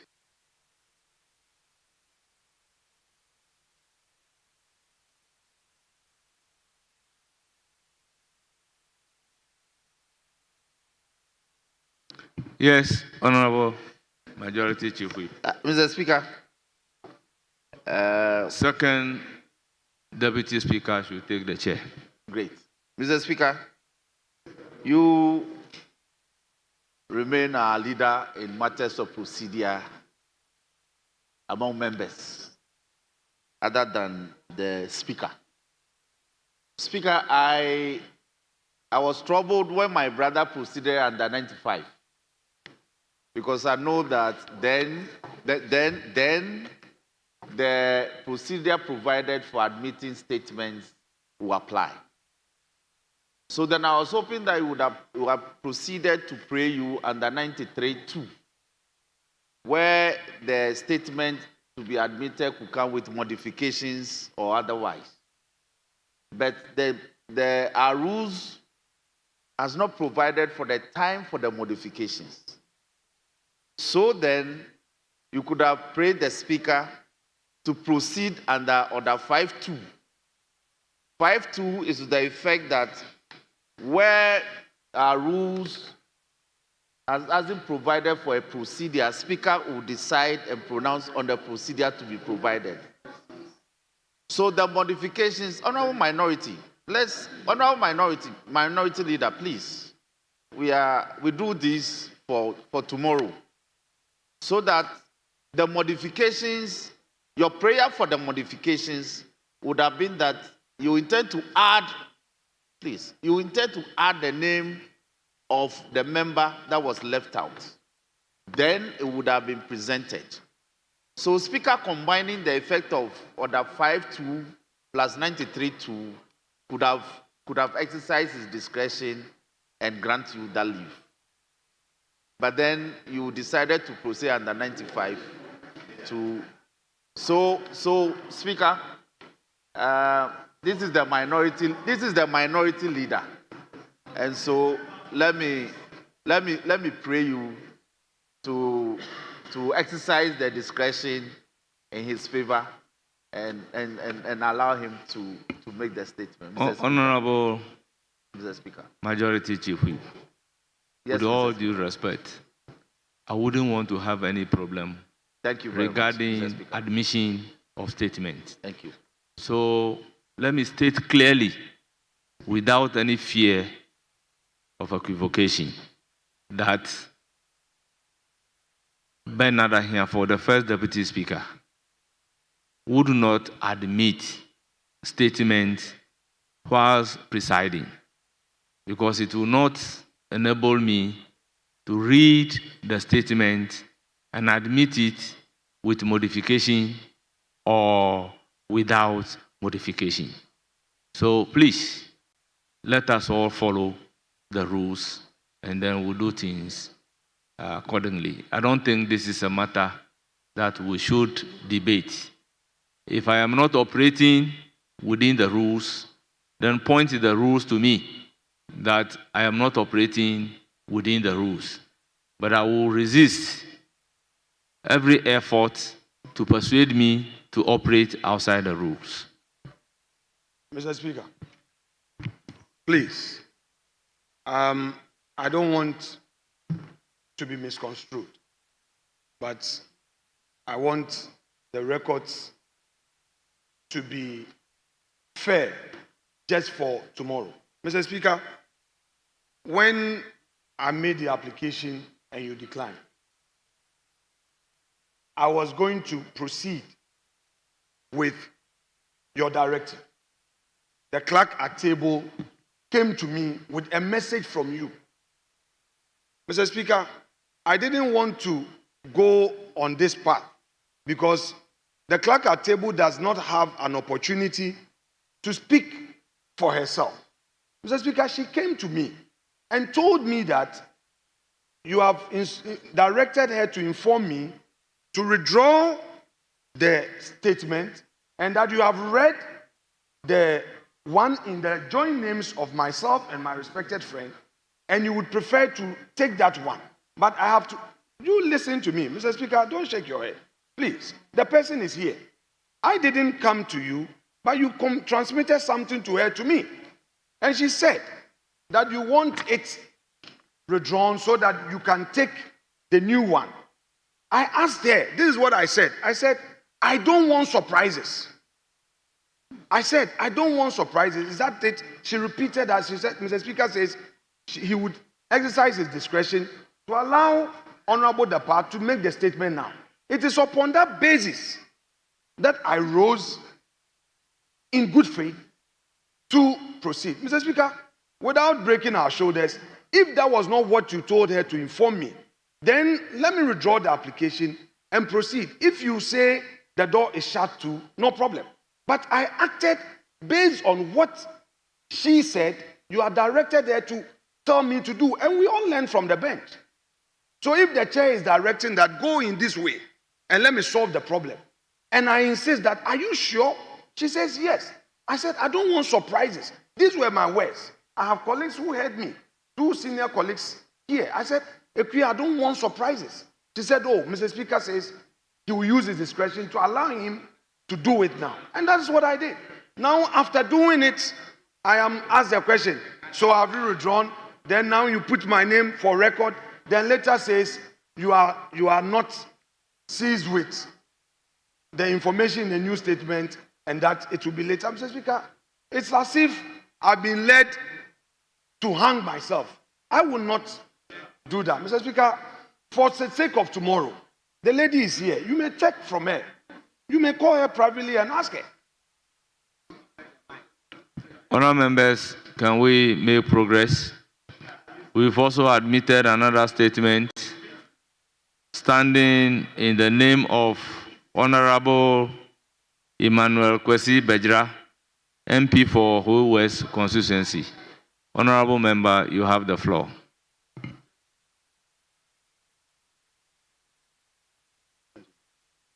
Thank you, Mr. Speaker. Mr. Speaker, I'm grateful for the opportunity to make this important statement regarding the need for us to financially support the Petroleum Hub Development Corporation, PHDC, the organization spreading the Petroleum Hub project under the Ministry of Energy and Green Transition. I must say that this is a matter of national strategic importance. One, if handled with the urgency it deserves, has the potential to transform Ghana's energy sector, unlock billions in investment, and reposition our country as a regional industrial and commercial force in West Africa. Mr. Speaker, the Petroleum Hub project is one of the most ambitious industrialization initiatives in Ghana's history. Located in Jomoro municipality in the Western region, the hub will serve as an integrated zone for refinery, storage, distribution, trading, and petroleum chemical production. It is projected to attract over $60 billion in investment over time, while creating over 780,000 direct and indirect jobs, boosting export revenue, and enhancing Ghana's energy security and value chain development. Mr. Speaker, this is not merely an energy sector initiative. It is a national development project that will anchor Ghana's transformation into a petroleum and petrochemical powerhouse on the African continent. Yet this transformational agenda is under threat, not from a lack of vision or strategy, but from lack of funding for the payment of compensation and servicing of the enclave. Right now, Speaker, the Lands Commission has approved a total interim compensation for the land to be acquired, including professional and statutory administrative fees, in the sum of 1,191,477,040 Ghana cedis for the Petroleum Hub project. The Petroleum Hub Development Commission has approved a total interim compensation for the land to be acquired, including professional and statutory administrative fees, in the sum, I repeated it again. The Petroleum Hub Corporation, which is the head agency charged with planning, coordinating, and implementing this project, lacks a sustainable and reliable source of operational funding to execute its mandate. To address this critical gap, Mr. Speaker, the Select Committee on Energy proposed that 10 pesewa per liter from the margins within the Unified Petroleum Price Fund, that's the UPPF, currently administered by the National Petroleum Authority, NPA, be allocated directly to PHDC. This funding will serve three vital purposes: sustain PADC's operation, enabling it to deliver on its core mandate without interruption; support the payment of land compensation to project affected persons and communities in line with legal and ethical obligations. 3, invest in the training and capacity building of Ghanaians to ensure that when investors arrive in Ghana, Ghana has a ready, skillful workforce to meet the demand across the petroleum value chain. Mr. Speaker, we believe this allocation is both feasible and justified, given that UPPF already pools resources from petroleum price margin to support downstream operations and infrastructure. Mr. Speaker, as part of the acquisition process, it is imperative that the affected farmers and inhabitants whose livelihood. Please continue. Thank you, Mr. Speaker. Whose livelihoods are going to be affected by the intended acquisition are initially paid compensation for their crops and structures, while actual claim of ownership of the affected lands are validated by the Lands Commission for payment of compensation for the lands after publication of the executive instrument to compulsorily acquire the land. This is meant to bring temporary relief to those farmers and inhabitants. The budget for these activities is just 300 million Ghana cedis. Honourable Member, Mr. Speaker will take the chair. Please continue.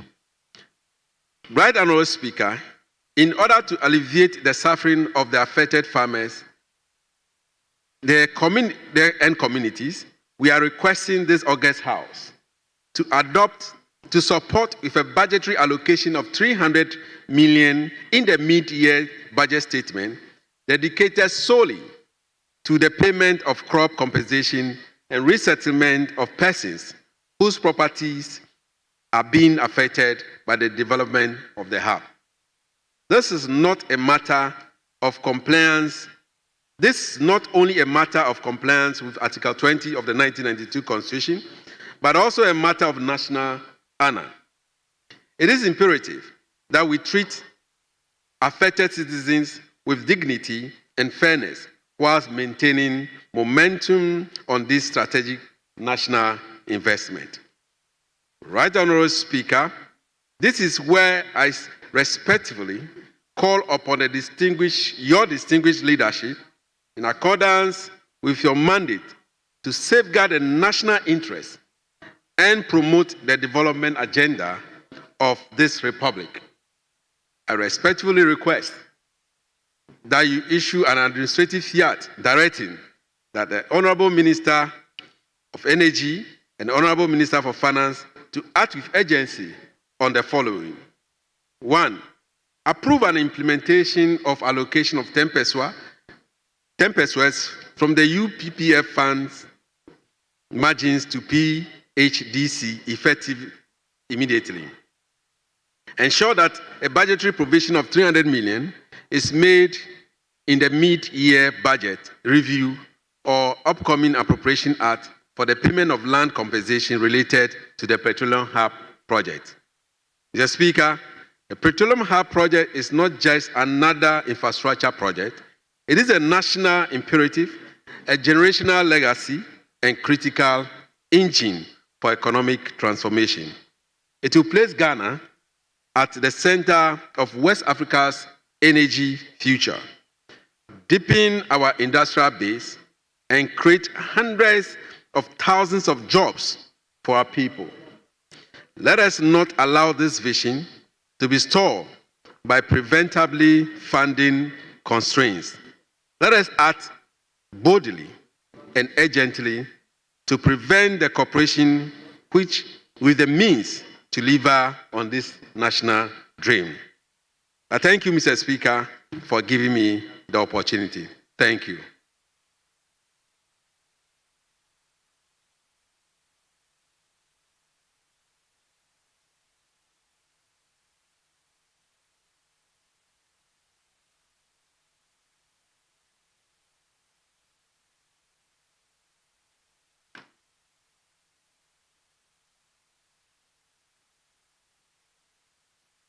Yes, honorable members, I'm just trying to get a copy of the statement that has just been.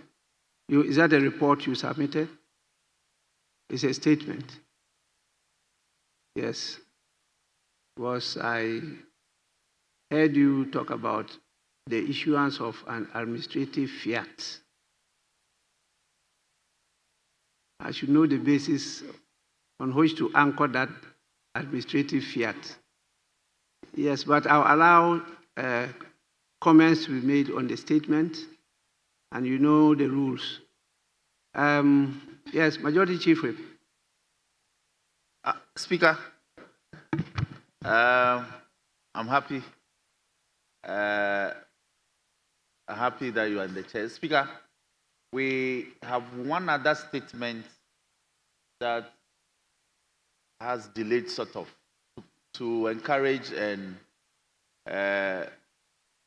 wish our BEC candidates well. So if I may pray you that we take that one, then the comments can then be taken in respect of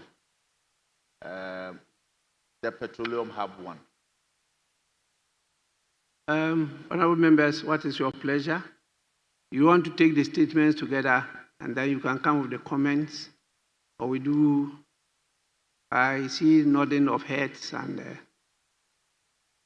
yes, is that the sense?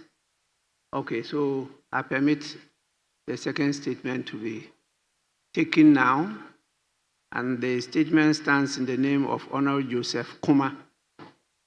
Honorable Joseph Kuma, the Member of Parliament for Kintampo North.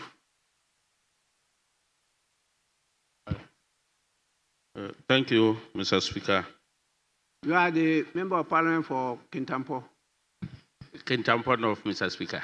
What is the meaning of Kintampo? Kintampo. Mr. Speaker, I'll be consulting you for the full meaning. Mr. Speaker, there are various assertions about the name of Kintampo. So I don't want to go for one side. So but I'll consult you. I know you know the history more than me. Thank you, Mr. Speaker. You may go on. Please go on with your statement. All right, thank you, Mr. Speaker. Mr. Speaker, thank you for the opportunity to make this statement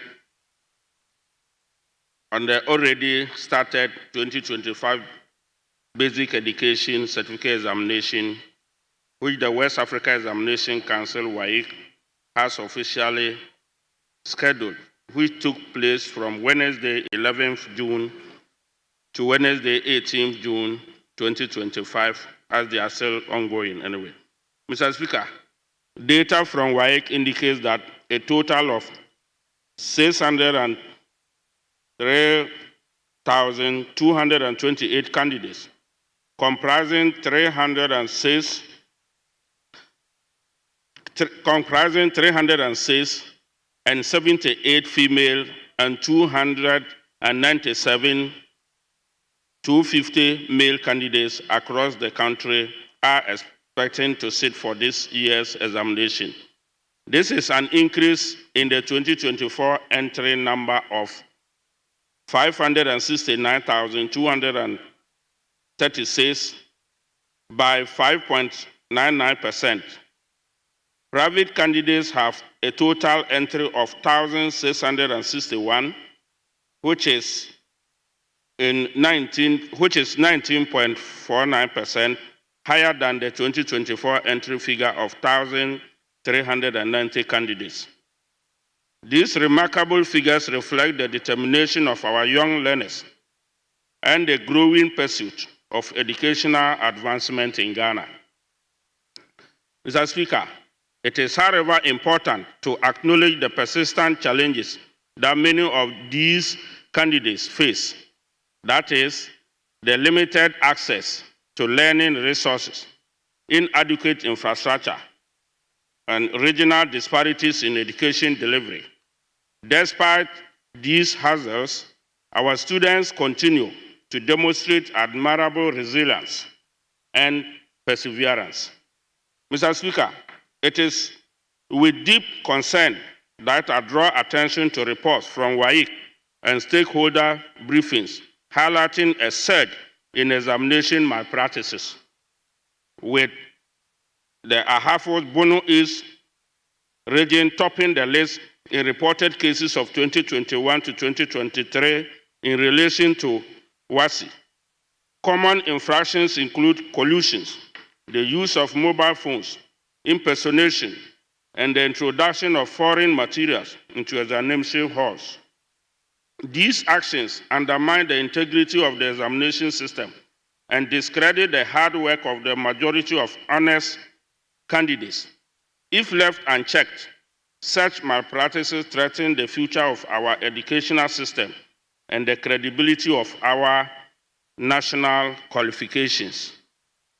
It is therefore my contention that heads of schools, invigilators, parents, and candidates must refrain from such malpractices to ensure that the sanctity of examinations are protected.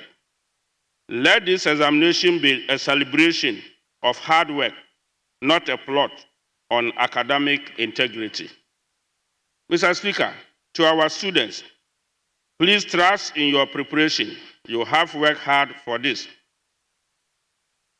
Do not jeopardize your future by attempting to cheat. To school heads and invigilators, you have a duty to uphold fairness and discipline throughout the examination period. WAEC and the Ghana Education Service must intensify supervision, sensitization, and enforcement of sanctions where necessary to safeguard the credibility of this critical academic milestone, which they are doing anyway.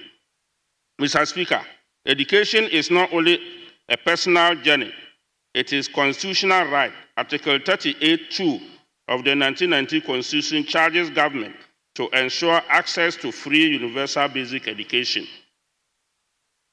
As such, this House must reaffirm its commitment to strengthening infrastructure and teaching resources, expanding training and ethical oversight for educators, investing in digital and inclusive education delivery, and improving student support systems, especially in the era of artificial intelligence. Mr. Speaker, as our sons and daughters prepare or are already writing this BC, let us rally behind them with encouragement and unwavering support. Let us also send strong messages that malpractice has no place in our examination halls. Their success is not only personal, it is building blocks in the foundation of Ghana's future. I wish all candidates the very best. May your efforts be rewarded with success, and may you continue to raise the honesty, determination, and excellence. Mr. Speaker, I am extremely grateful for this opportunity. Thank you very much. Honorable members, can we now take the comments from those who are interested in doing so? How many do we agree to take? Well, we have two statements, so yes. Mr. Speaker, my understanding is that there's another statement from my brother Dapa, also to in respect of the BC candidates. It's not a BC. Oh, you are misleading.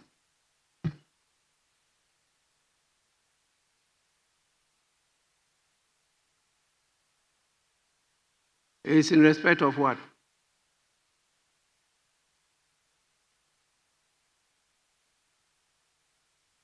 Mr. Speaker, the minority leader had a statement, and there was an issue about it. So I want to urge him to make that prayer before. So before we do that, please. Before we do that, Mr. Speaker, may I urge you that we take the comments on those that have been read, so that we can deal with the outstanding statement. Mr. Speaker, let me pray that we do 2-2 in respect of the two statements from both sides. So that will be 4 in all. Thank you.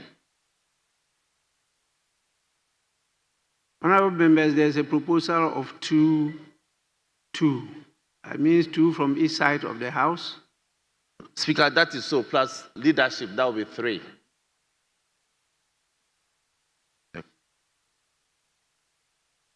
Yes, so since the statement came from the member from Kintampo, can we hear from this side?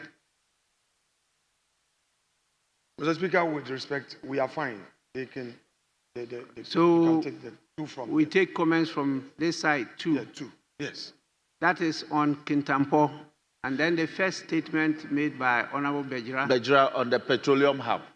That one to 2-2 or 2? That is so. All that right. Is so, Mr. Speaker. I have to recognize you, so yes. Please, let's go on. Yes, the man in, honorable member in smoke. Yeah. Is that the Thank you, Mr. Speaker. chair for education? Exactly so, Mr. Speaker. Ah, it's not easy to identify you in the smoke. Yes, you may go on. Thank you, Mr. Speaker, for the opportunity to contribute to the statement made by the honorable member for Kintampo North on the ongoing basic education certificate examination. Mr. Speaker, in the statement he mentioned that we have seen an increase of 5.99% in the number of candidates for this year. As he said, the number has been increasing by the year, and it is important that we also take note of the number of females that are writing the examination this year. That is quite higher than those of the boys. It's quite commendable that our girls are now getting very good place in our schools. And our visit to a number of senior high schools recently also showed that the girls outnumbered the boys in the senior high schools, which is good for us. Mr. Speaker, let me also use this opportunity to thank honorable members who have contributed in diverse ways towards the conduct of the examination. Some of them provided mathematical sets and other instruments to candidates in their various constituencies. Some are even feeding the candidates who travel from various schools and converge at the examination centers. That is quite commendable. I hope that they will continue in the coming years. Mr. Speaker, what is also very interesting this year is that there was no threat from the WAEC, that is West African Examinations Council, of a postponement of the examination because of non-payment of the examination fees or release of funds by government for the registration of the exams. Mr. Speaker, I can tell you on authority that there was a timely release of funds to WAEC for the conduct of the examinations this year. So we need to commend the Minister for Finance and the Minister for Education for collaborating very well to make sure that funds were made available for the conduct of the examinations. Mr. Speaker, WAEC has been complaining over the years for examination malpractices in our schools. And so far, 10 people have been arrested for examination malpractices, including teachers, and it is uncalled for. We have observed, even as a committee, that the sanctions that are imposed on these teachers who misconduct themselves are not deterrent enough. And we hope that the Ministry of Education will take a cue from this and make sure that those who engage in such malpractices are given punishments that are deterrent enough so that we can curb examination malpractices. This is because once we engage in examination malpractices like this, these young ones are being taught levels of corruption, and that is not good for this nation. If we are helping them to cheat in examination, what will happen when they grow old and take positions in this country? And I'm sure that it will not be good for us. So, Mr. Speaker, my appeal to the Ministry of Education is to make sure that there are severe sanctions on teachers who engage in examination malpractices. On that note, I wish all candidates the best of luck this year, especially candidates in the Akati North District. Thank you, Mr. Speaker.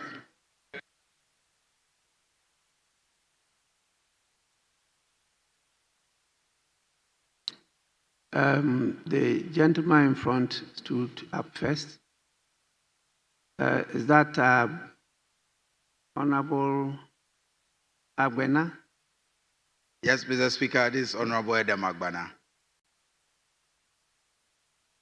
Thank you, Mr. Speaker, for the opportunity to contribute to the statement by my senior colleague and a colleague member of the Education Committee.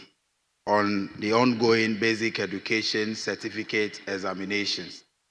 Mr. Speaker, my committee chairman has said a lot, and I want to add a little by contributing in the sense that, Mr. Speaker, the BEC for me is more than just an exam. It is a mirror that reflects the soul of our educational system. Mr. Speaker, the results from the BEC over the years, rather than being just a metric for individual performance, I believe is a metric for also measuring how education is performing in the country across various regions, various districts. Mr. Speaker, I speak with so much concern and pain that when you study BEC results over the years, it appears as though we have two different countries where children from particularly rural areas are underperforming while children from the urban centers are doing very well. It is important for us to build an educational system where children from rural Saboba, rural Penyi, rural Joje equally have the same opportunities as children in East Legon, Adenta, or other parts of the country. This morning, Mr. Speaker, I was in my constituency to tour some of the centers where the examination is taking place. I decided to ask some of the teachers the performance or the results of the students in previous years. To my surprise, in some of the schools in my constituency, their best student last year was 35, some 36, some aggregate 31. Meanwhile, that is not the situation in Greater Accra or in the urban centers. I would want to appeal to the Ministry of Education and by extension the entire government that the results that we'll be getting from this year's BEC should be a metric to guide the government in terms of educational investment. Let us see how best we can invest in education in the rural areas so that children in rural Ghana will have the same opportunities as children in other parts of the country. Mr. Speaker, I wish all the 603,000 students or candidates the very best in the exams. And I believe that this House will help in ensuring that after the results are released, the transition to senior high school will be smooth so that the challenges that they are usually confronted with the computerized selection system will be eradicated so that our junior brothers and sisters, our children who are proceeding to senior high school will have a smooth transition and will be able to benefit from investments that this country is making into education. Having said that, Mr. Speaker, I thank the maker of the statement for bringing this issue to the House. Thank you, Mr. Speaker, for the opportunity. Yes. Mr. Speaker, I'm very grateful for this opportunity. Mr. Speaker, let me first of all thank the maker of the statement. This is a very important statement. And for me, there's a need for us to look at education and look at it very, very, very well. Mr. Speaker, we are all happy that we have free senior high school education. But what we haven't averted our minds on is the fact that at the basic level, we are not giving that level the needed resources. As we speak, you still have schools where the children sit outside to learn. And so if you don't give them the basics very well, when they get to the JHS level, it reflects. And this will also reflect in their performance when they sit for the BEC. So it is important to look at education in terms of ensuring that the basics are well fixed. If we fix the basics very well, it will reflect in their performance when they sit for the exams. Unfortunately, Mr. Speaker, we still have in this country where even furniture is a problem. I remember last year when the BEC exam was taking place in my constituency, it was difficult to even get furniture for them to be able to write the exams. Thank God we are making some effort this time to get them furniture. Mr. Speaker, I wrote the BEC in 1989. And in 1989, Mr. Speaker, it was difficult for me to get a mathematical set to be able to sit that exams. And that has given me some lessons. And so every year, I try as much as possible to provide a mathematical set for all those who sit for the BEC.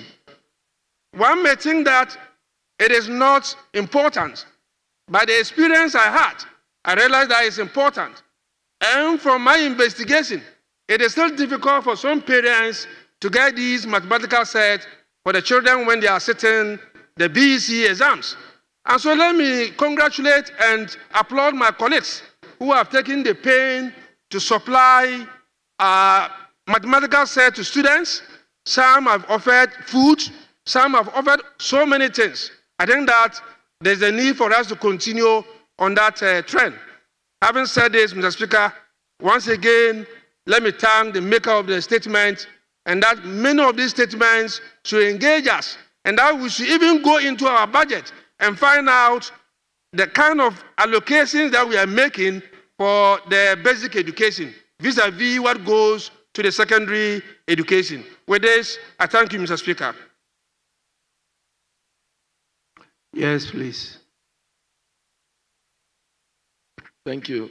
Thank you, Mr. Speaker, for the opportunity to contribute to this very important statement made by my very good friend. Mr. Speaker, today we are celebrating our children writing the BEC examination. And when I cast my mind back to my constituency, for example, Mr. Speaker, there are many works that we must do to better the education system in this country. There are many infrastructure deficits that we have. Many educational infrastructure like school buildings that are left in many areas to rot. I remember when His Excellency John Dramani Mahama, His Excellency Professor Ivan Satamels in the blessed memory, instituted a program called Eliminating Schools on the Tree. Mr. Speaker, as I speak to you now, there are many schools that were started under that program that are still under the mercy of the weather. Some of them are rotted to the extent that you cannot even build them again. You'd have to demolish them and rebuild and so forth and so on. Mr. Speaker, in the rural areas, the schools are good. Students are getting best of education. But when you enter some of the rural sectors and you see schools that the children attend and the kind of infrastructure schools that we have, and also tutors, Mr. Speaker, you would, in as much as you are celebrating those in the rural sector that they are getting better education, they will be writing exams and will be getting good grades, Mr. Speaker, those from the rural areas are suffering. Mr. Speaker, when it comes to distribution of tutors into the various schools, in my constituency, for example, you will see a whole primary school and JSS together, and you have about 3 tutors teaching from class 1 to JHS 3. How will a tutor be able to, educate children within that condition? It is my prayer and hope that the educational system, the Ministry of Education, would actually look at distributing more tutors into the various schools, especially in the rural areas. Mr. Speaker, one of the reasons why our young men are not in the examination hall as compared to our women, the young girls, is that most of them find themselves, unfortunately, rather in a very difficult situation where they go into Galamsey, popularly known Galamsey and all that. It is my prayer and hope that a year by now, considering His Excellency John Dramani Mahama's approach to these Galamsey manners, many of them will be back to school, and then our boys will be back to school. Mr. Speaker, let me use this opportunity to thank you so much for the opportunity to make this statement, and to also wish our young children well, and to say that this examination is just the beginning of their life, but they have a better life ahead of them. Thank you, Mr. Speaker, and God bless you. Yes. Thank you very much, Mr. Speaker, for the opportunity to contribute to the statement. Mr. Speaker, the issue of basic education in this country is so serious that it will need a new approach. Mr. Speaker, just last week I had the opportunity to be in my constituency, Bongo, to distribute mathematical sets to BC students. Mr. Speaker, the things that I saw, well, Mr. Speaker, was very terrible.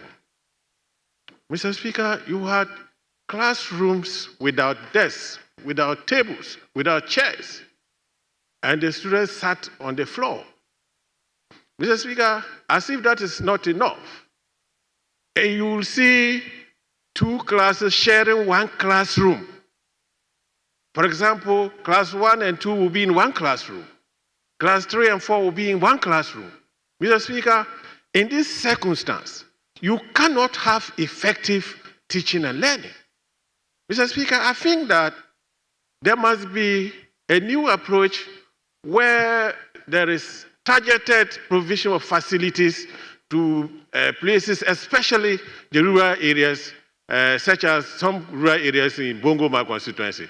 Mr. Speaker, indeed, what is more disturbing is that these same students who lack teachers, who lack facilities, will compete in the same examination. We have the colleagues in the cities who have all the facilities that you need. These same people, after they have written the exam, will, after having gotten, grades that are so low, will again compete with those who have had high grades to get to schools through the computerized system.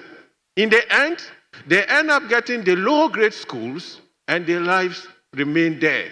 Some end up not completing school and to go to do other things. Mr. Speaker, if we are to have an even educational system in this country, there must be an approach whereby the facilities are evenly provided to all the districts, all the communities, so that they can have effective learning. I further propose, Mr. Speaker, that there should be some incentives for teachers who will accept to teach in these rural areas, thereby making sure that we are able to attract the necessary teachers that we need for those rural areas. Mr. Speaker, with these few words, I thank you very much for the opportunity.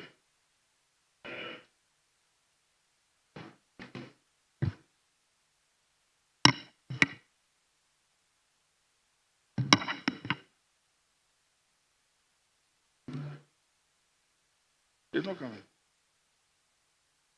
This one's ready.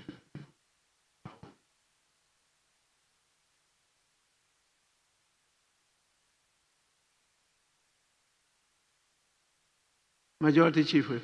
Mr. Speaker, I realize that thus far all the members are commenting on the education one, the BC one. And so just to draw attention that if we could get some other members who are ready to comment on the petroleum hub. Yes.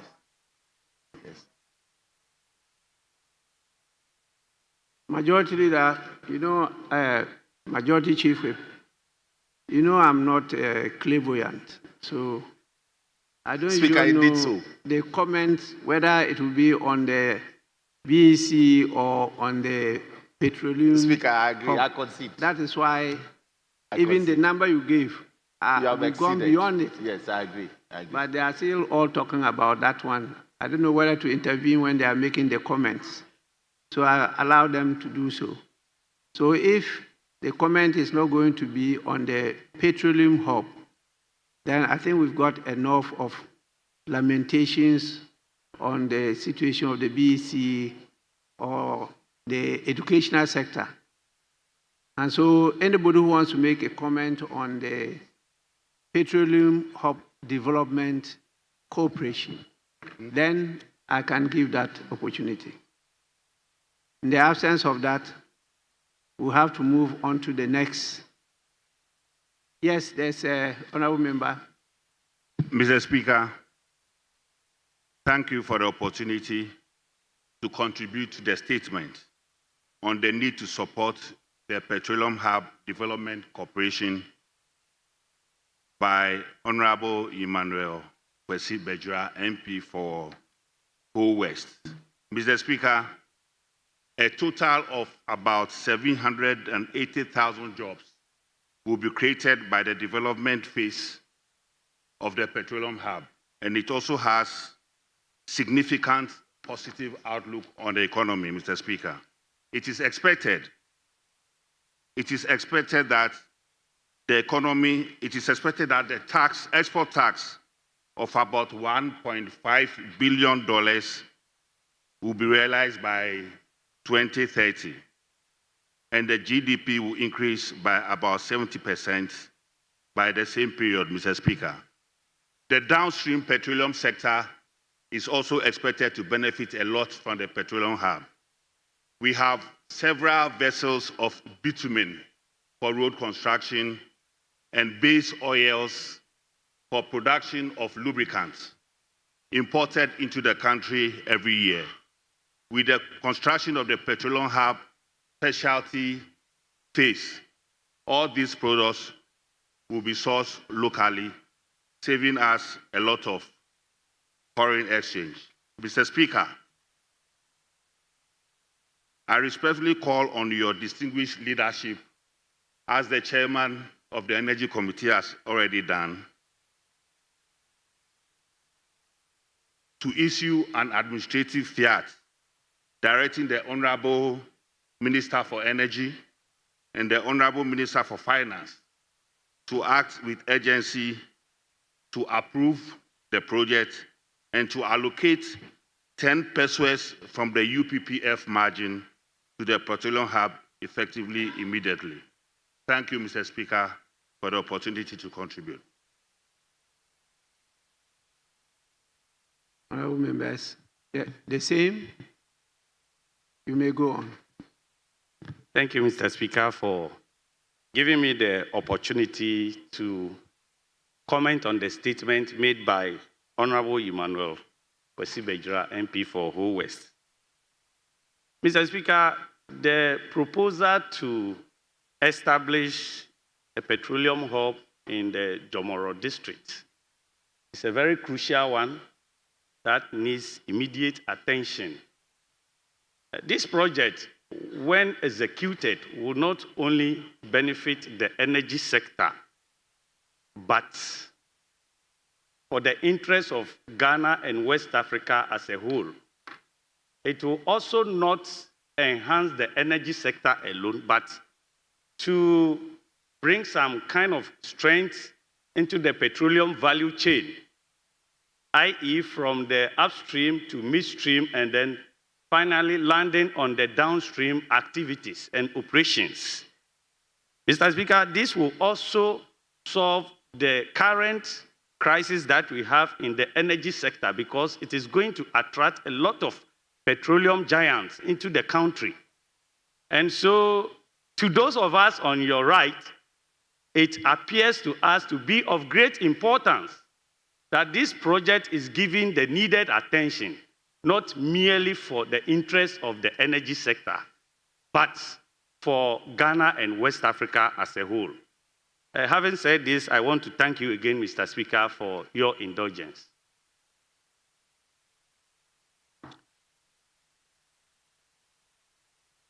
Being an honorable lady, I can't say no. Yes, please. I want to hear your voice. Thank you, Right Honorable Speaker. I rise today in support of the statement made by Honorable Emmanuel Kwesi Bejra, MP for Ho West, on the issue of Petroleum Hub. Mr. Speaker, Petroleum Hub happens to be one of Ghana's baby that is suffering a lot. in recent times, we have seen other countries develop their petroleum hubs, especially when we take a clear look at Nigeria. Ghana, as we speak, can be one of the biggest petroleum hubs in the West Africa, but nothing is being done about it. Mr. Speaker, as we speak, the petroleum hub has acquired a large land at the Jomoro constituency, which amounts to 300 million cedis. They need help. They need funding to pay for compensations for the farmers and the inhabitants of that locality. Mr. Speaker, I believe that the petroleum hub is not a government project, but it is a project for all Ghanaians. I know that when this is established and instituted, the entire country is going to be liberated from the issues of energy. And this petroleum hub is also going to serve other neighboring countries. Mr. Speaker, one major issue we are having is funding. Funding in its sense that since the conception of the petroleum hub and since the acquisition of the land at Jomoro to construct the energy release facility, an amount of 300 million has still not been paid. And the petroleum hub is relying on the ordinary Ghanaian to help them make this a reality. Mr. Speaker, not only the facility that will be built at the petroleum hub, there are other projects that are going to go on at the petroleum hub, which is going to be in Jomoro, like the construction of schools, the construction of hospitals. It is an entire city on its own. And Mr. Speaker, everyone needs to get involved. Mr. Speaker, I conclude by saying that we should not leave this project for the people of Petroleum Hub alone, or leave it to the people or the good people of Jomoro. Let's all come on board. Let's contribute our one peswa to this very important project and make it a reality. Thank you, Mr. Speaker. Yes, honorable members, I think the statement on the Petroleum Hub Development Corporation is quite an urgent one. There has been so much research into this area, and as far back as the time of His Excellency President J.A. Mills, the idea was taken. And in John Mahama 1, it was followed. His Excellency Nana Akufo-Addo went on with the same. And now we have His Excellency John Mahama 2 following up, which meant that the country as a whole has agreed that this is a strategic decision. And so it's something that members should focus on. And together we urge the Minister for Finance to work with the Minister for Energy to locate funding for the acquisition of the land. Because that will show clear commitment of the country to developing that petroleum hub so that the private sector could come in. And you all know the effect of developing a petroleum hub because we've seen one in Singapore and other countries. And so I want from the statement not issue an administrative fiat because I don't have that authority or power to issue such a decree. But at least I can urge on the minister in his media review to make provision for the payment of compensation to the landowners in the Jomoro area. This is a critical decision, and I think that we should take it on to assist the country to surmount some of the challenges we have when it comes to national development. That is how far I can go, and I want to thank members for your comments to the contributions. to the statements, and then we move on to the next one. I'm told that there's another statement.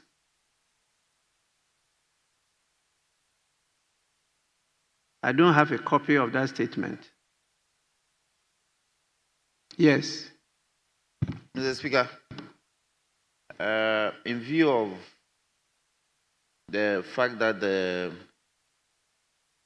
importance that the statement regarding the Petroleum Hub Corporation has generated, may I pray that it be referred to the Energy Committee to look at and report to the House, because some indications. Oh, yes. It's making some prayer. And I believe that if the committee considers it and returns with a report, then some direction can be given regarding the report and the recommendations that the committee will make to the House.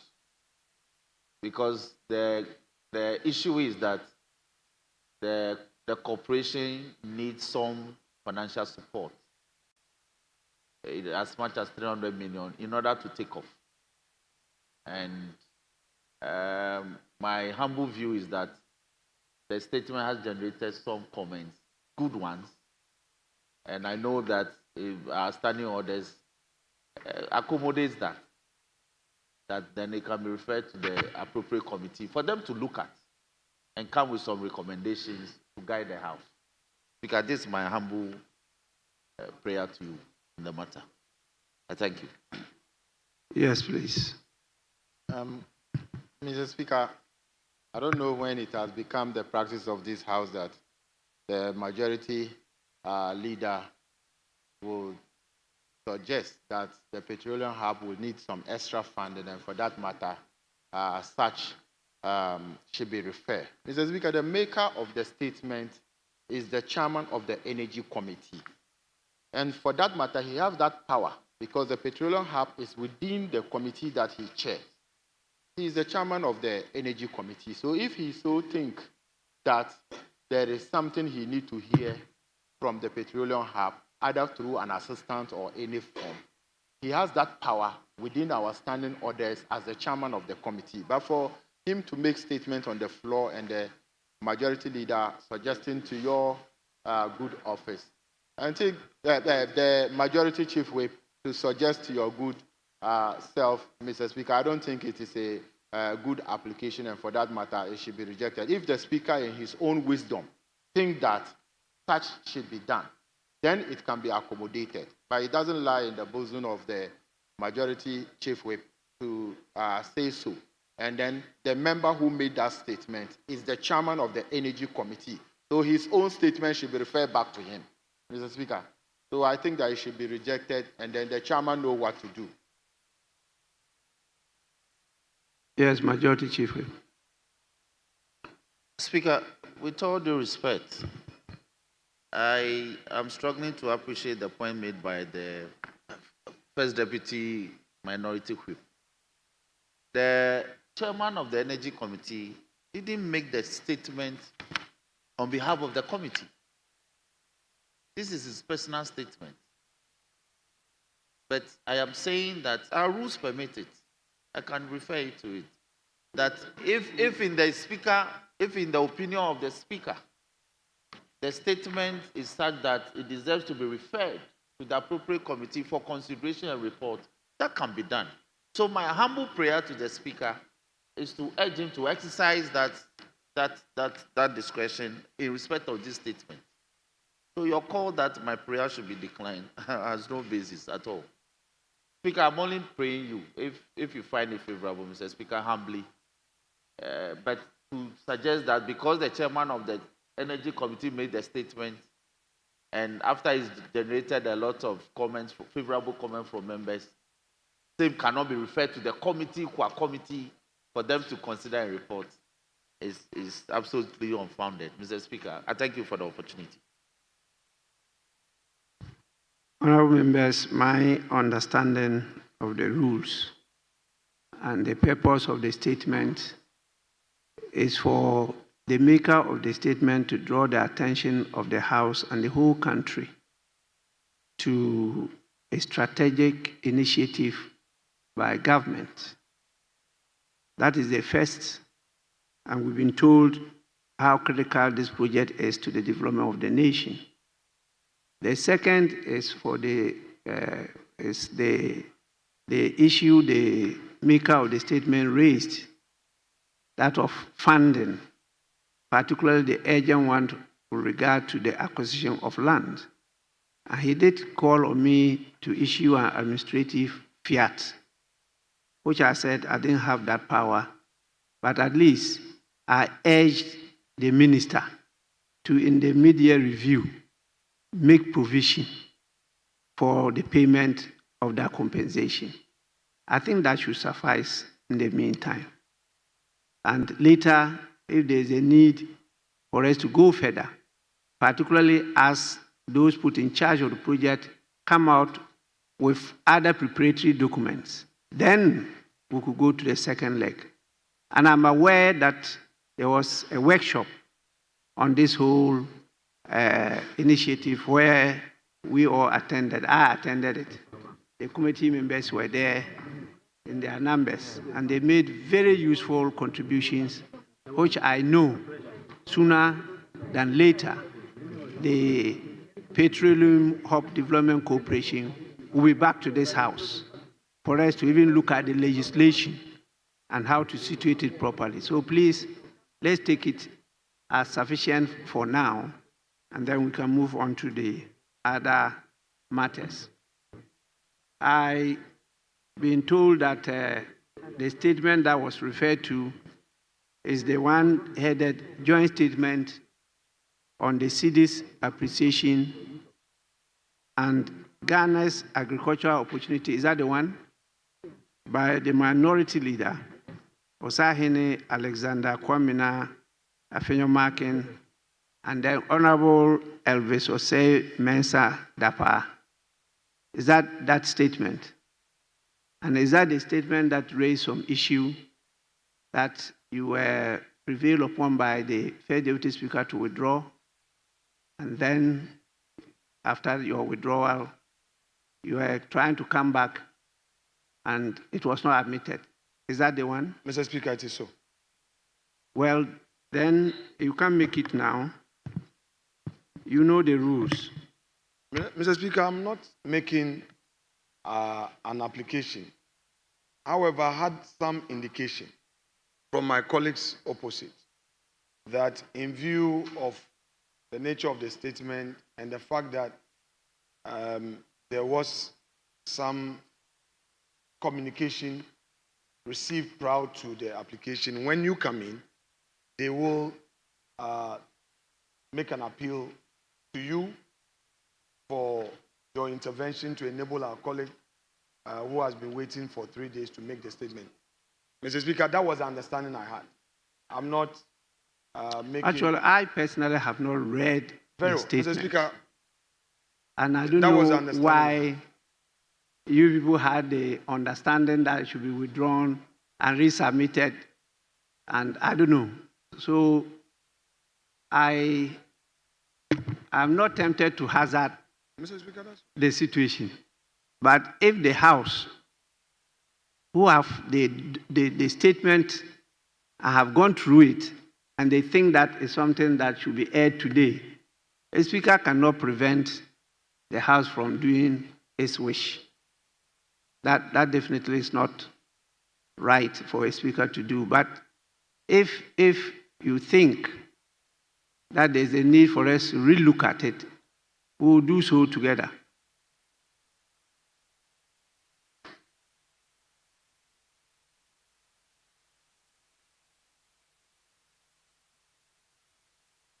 Actually, I have not been spoken to. It's just the clerk who brought a copy to me per the table office.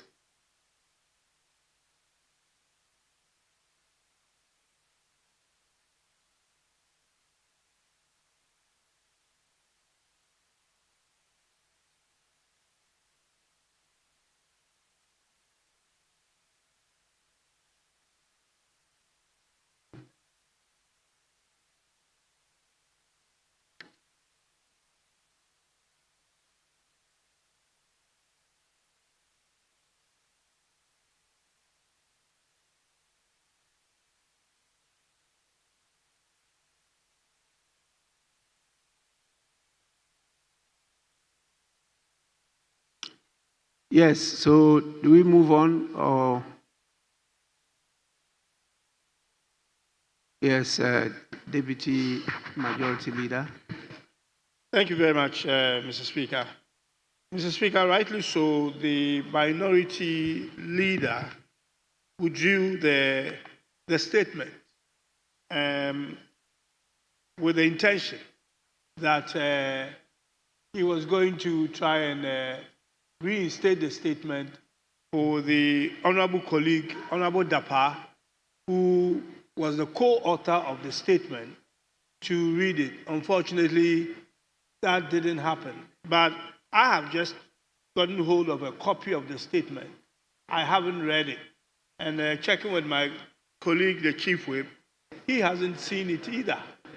So it is difficult, for the initial thought of, praying for the statement to be admitted. It is difficult for me at this stage to go along with that. May I say this? Once is dealing with a critical area of our economy. It's talking about agricultural opportunity. Could we agree to take it after you've all read it? Well, we need you to contribute meaningfully to it. Can we take it on Tuesday? I will also then go through it myself and be available to assist. Mr. Speaker, ask the chair, please. Thank you. So we can take it on Tuesday. No problem. I see just on the face of the statement that there's a lot of reference to data. It's data there, which means that it's evidence-based. And so you need to read it, and let's make sure that we come out with a very good either decision or strategy to support the executive on this matter. Yes, Deputy Majority Leader. Yeah, Mr. Speaker, precisely so. It is quite an analytic statement which needed some, look at. And that is for that reason that I think Tuesday would be ideal, when we've all had opportunity to actually look at the numbers. Thank you. So thank you so much. Tuesday I'm available. I'll come to make sure you take it. Then any other business? Yes, Minority Leader. If Mr. Speaker will be pleased, page 3 of today's order paper, we have 2 advertised motions under Order 127 of the rules of this House. If Mr. Speaker is pleased, applicants of this motion are ready to move the House. Thank you, sir.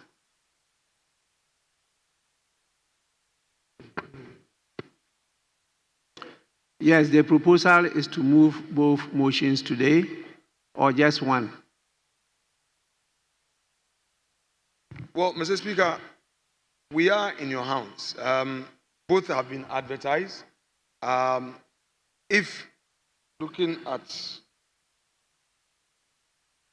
the time, you would want us to do one and move the other one on Tuesday, fine. But I admitted the motions. So there are private members' motions. I have no problem. Mr. Speaker, we're ready.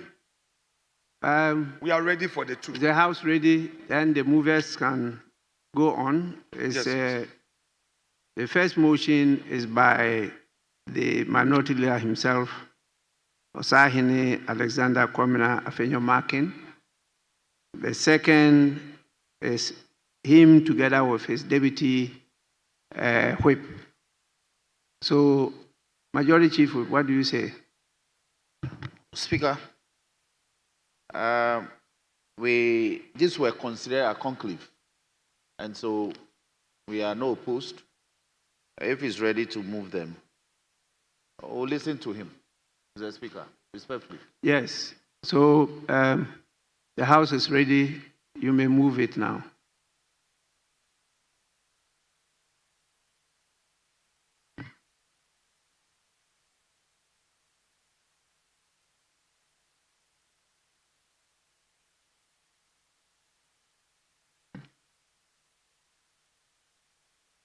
Right, Honorable Speaker. Arise pursuant to... issue again? Speaker,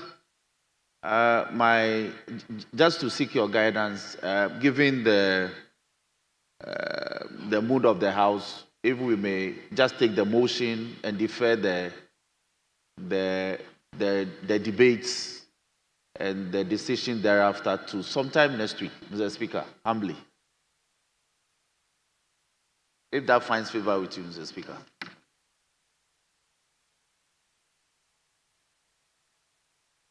I thought the House said it was ready to go on with the motion. Speaker, I yield. I'm guided. I yield. Yes, so please, once it's moved, you debate it. I know we have.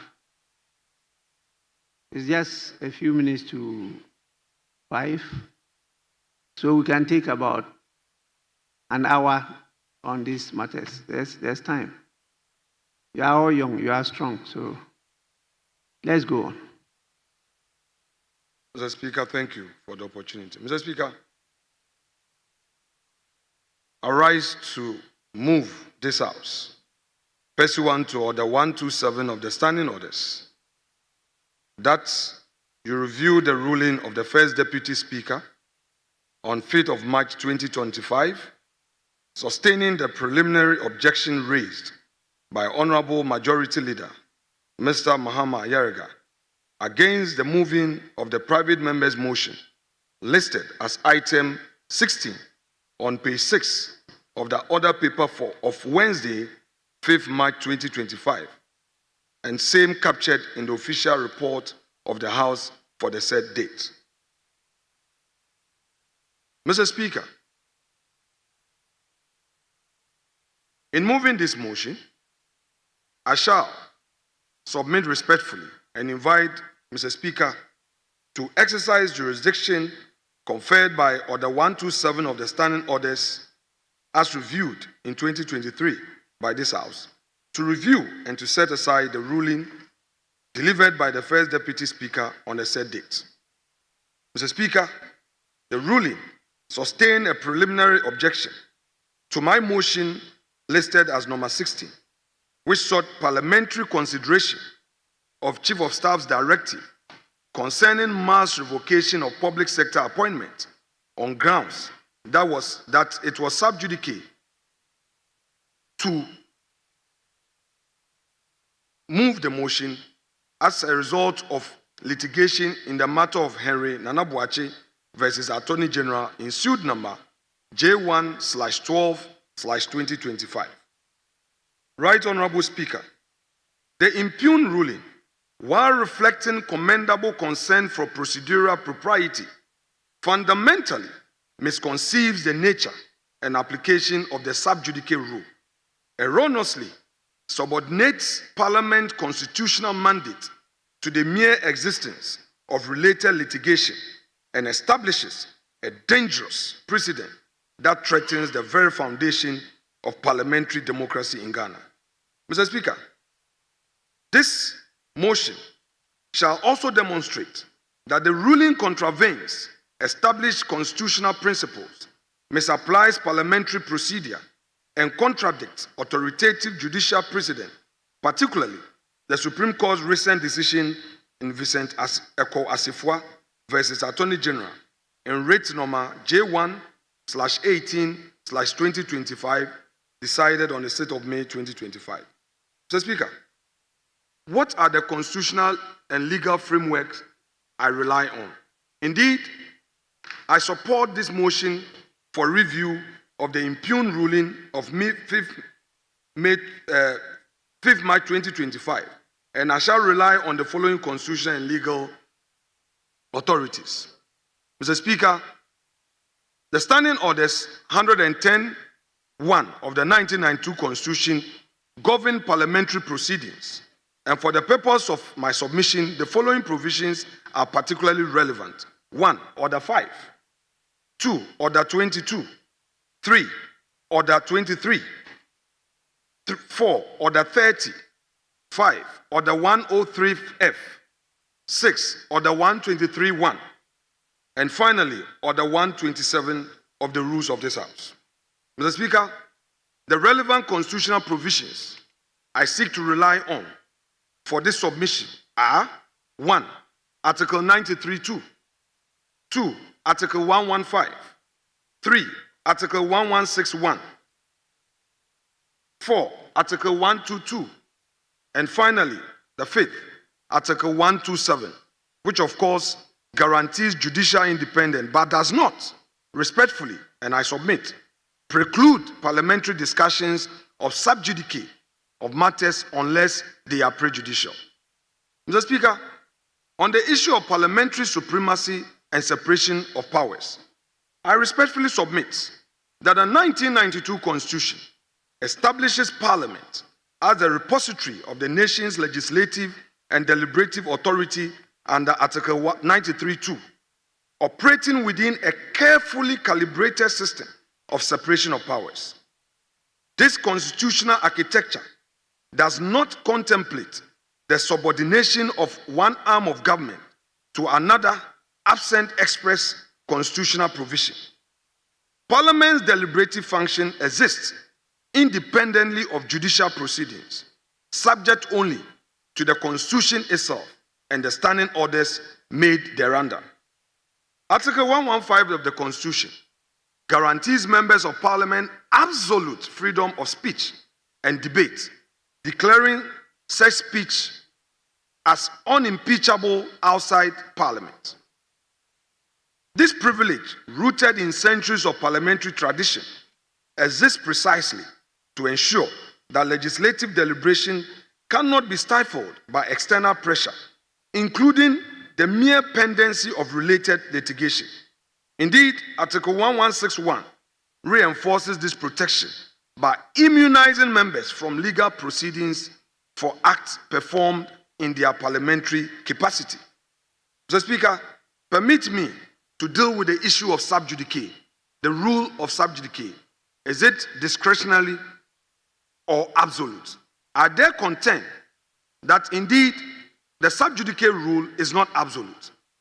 The convention, as codified in Standing Orders 103F and Order 123.1, prohibit parliamentary consideration of matters that, quote, may prejudice the parties, unquote, to pending judicial proceedings. However, both orders expressly subject this prohibition to the Speaker's discretion, recognizing that the rule is not absolute, but be applied with careful consideration of competing constitutional imperatives.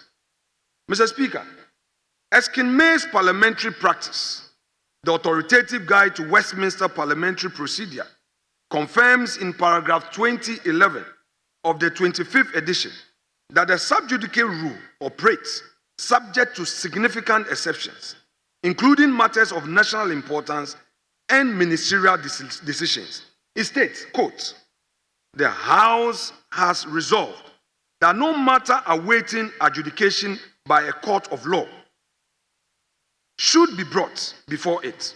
Mr. Speaker, that no matter the awaiting adjudication, a matter should be brought before it.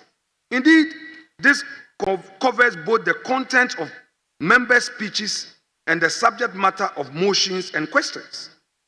The resolution means that matters currently before the court cannot be raised in a motion or amendment save where legislation is under consideration, where a ministerial decision is in question, where, in the opinion of the chair, issues of national importance are concerned, or where the chair otherwise exercises their discretion, end quote. Mr. Speaker, as it can be discerned from the words quoted above, it is clear that the sub judice rule applies only where there exists a real and substantial danger of prejudice to judicial proceedings, not merely because litigation happens to touch upon similar subject matter. I say so with emphasis. Now, Mr. Speaker, I rely on the Supreme Court's guidance in Eko Asifua and submit as follows: that the definitive guidance on the relationship between constitutional institutions and the pending litigation is a matter for consideration in this application. Mr. Speaker, in this matter, the court, by a 3-2 majority decision, held unequivocally that a constitutional body cannot be restrained from performing its mandate by the mere filing of an action. Only an express court injunction, supported by cogent evidence of irreparable harm, can halt constitutional function as a state institution. Mr. Speaker, my Lord Kulendi elegantly expressed this view in the following veritable words at paragraph 90 contained in his opinion. Quote, "In good conscience and in fidelity to our judicial oath, we cannot endorse a position that could potentially be exploited by deliberate and well-resourced strategy deployed by individuals or entities pursuing parochial private interests to obstruct, delay, and frustrate constitutional oversight and hold the public interest to ransom." End quote.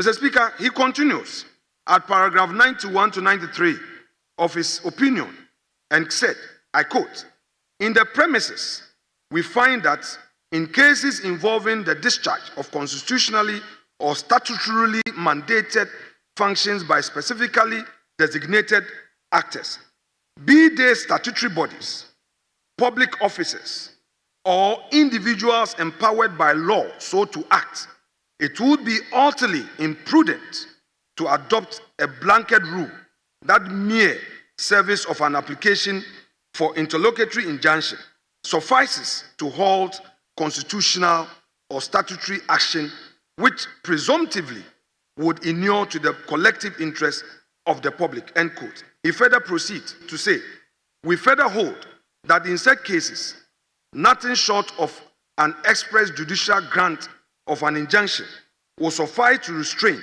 a constitutional or statutory duty bearer whose actions are presumptively in line with the constitutional or lawful mandate." End quote.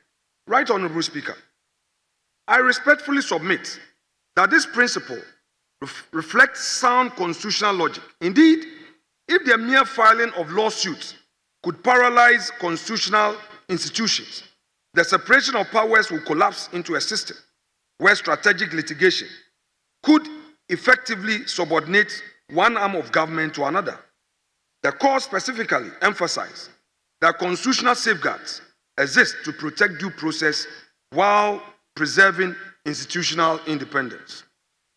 Now, Mr. Speaker, I proceed to analyze the impugned ruling, the subject matter of this application. Mr. Speaker, the first Deputy Speaker's ruling rested on several foundations, each of which, upon careful analysis, proves insufficient to support the conclusion reached.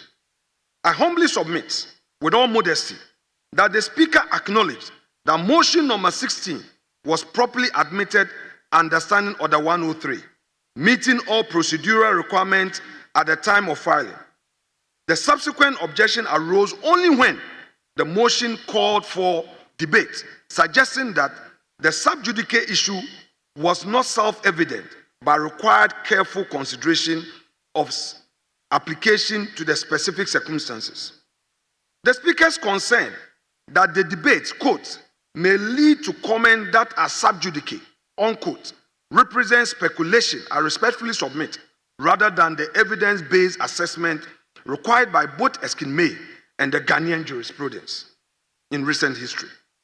This speculative approach fails to meet the standard established in the Vincent Assefuwa case, where the Supreme Court rejected unproven assertions as grounds for restraining constitutional processes. Mr. Speaker, I hold a view in this application that there was a misapplication of parliamentary precedent as contained in the impugned ruling. Mr. Speaker, the first Deputy Speaker relied on previous decisions, particularly the 2014 Merchant Bank ruling, and held that a clear distinction had been made and that relying on that, my application could not be moved and therefore upheld the objection by the learned majority leader. However, Mr. Speaker, by contrast, motion number 16 was seeking a parliamentary consideration of a broad policy directive that caused thousands of public servants to lose their jobs, a matter quintessentially within Parliament oversight and a mandate under Article 1033 of the Constitution. Mr. Speaker, with your leave, I beg to quote Article 1033. Committees of Parliament shall be charged with such functions, including investigation and inquiry into the activities and administration of ministries and departments as Parliament may determine, and such investigation and inquiries may extend to proposals for legislation, end quote. Mr. Speaker, it therefore follows that the issues raised by motion number 16 are perfectly within the constitutional ambit of this House, and therefore the ruling stifling debate on the motion undermines the spirit and letter of the Constitution. Also, I beg to submit that Mr. Speaker's invocation of the ruling by the Right Honorable Peter Ajete similarly misses the mark. Mr. Speaker, indeed, Right Honorable Ajete's observation that the Speaker may refuse a motion affecting, quote, a clear-cut court matter was accompanied by the crucial caveat that admission of a motion does not imply exhaustive propriety vetting. This supports flexibility in application, not the rigid prohibition imposed by the impugned ruling of the respected learned First Deputy Speaker. Mr. Speaker, I again submit that the ruling itself creates some defects in our Constitution and it begs for answers. First, violation of this rule, the separation of powers.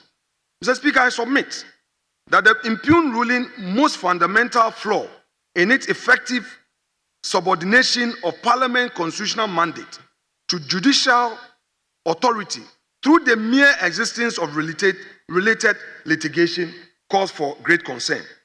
Indeed, this contravenes the principles of the principle that coordinates equality among the arms of government established by Article 93 of the Constitution.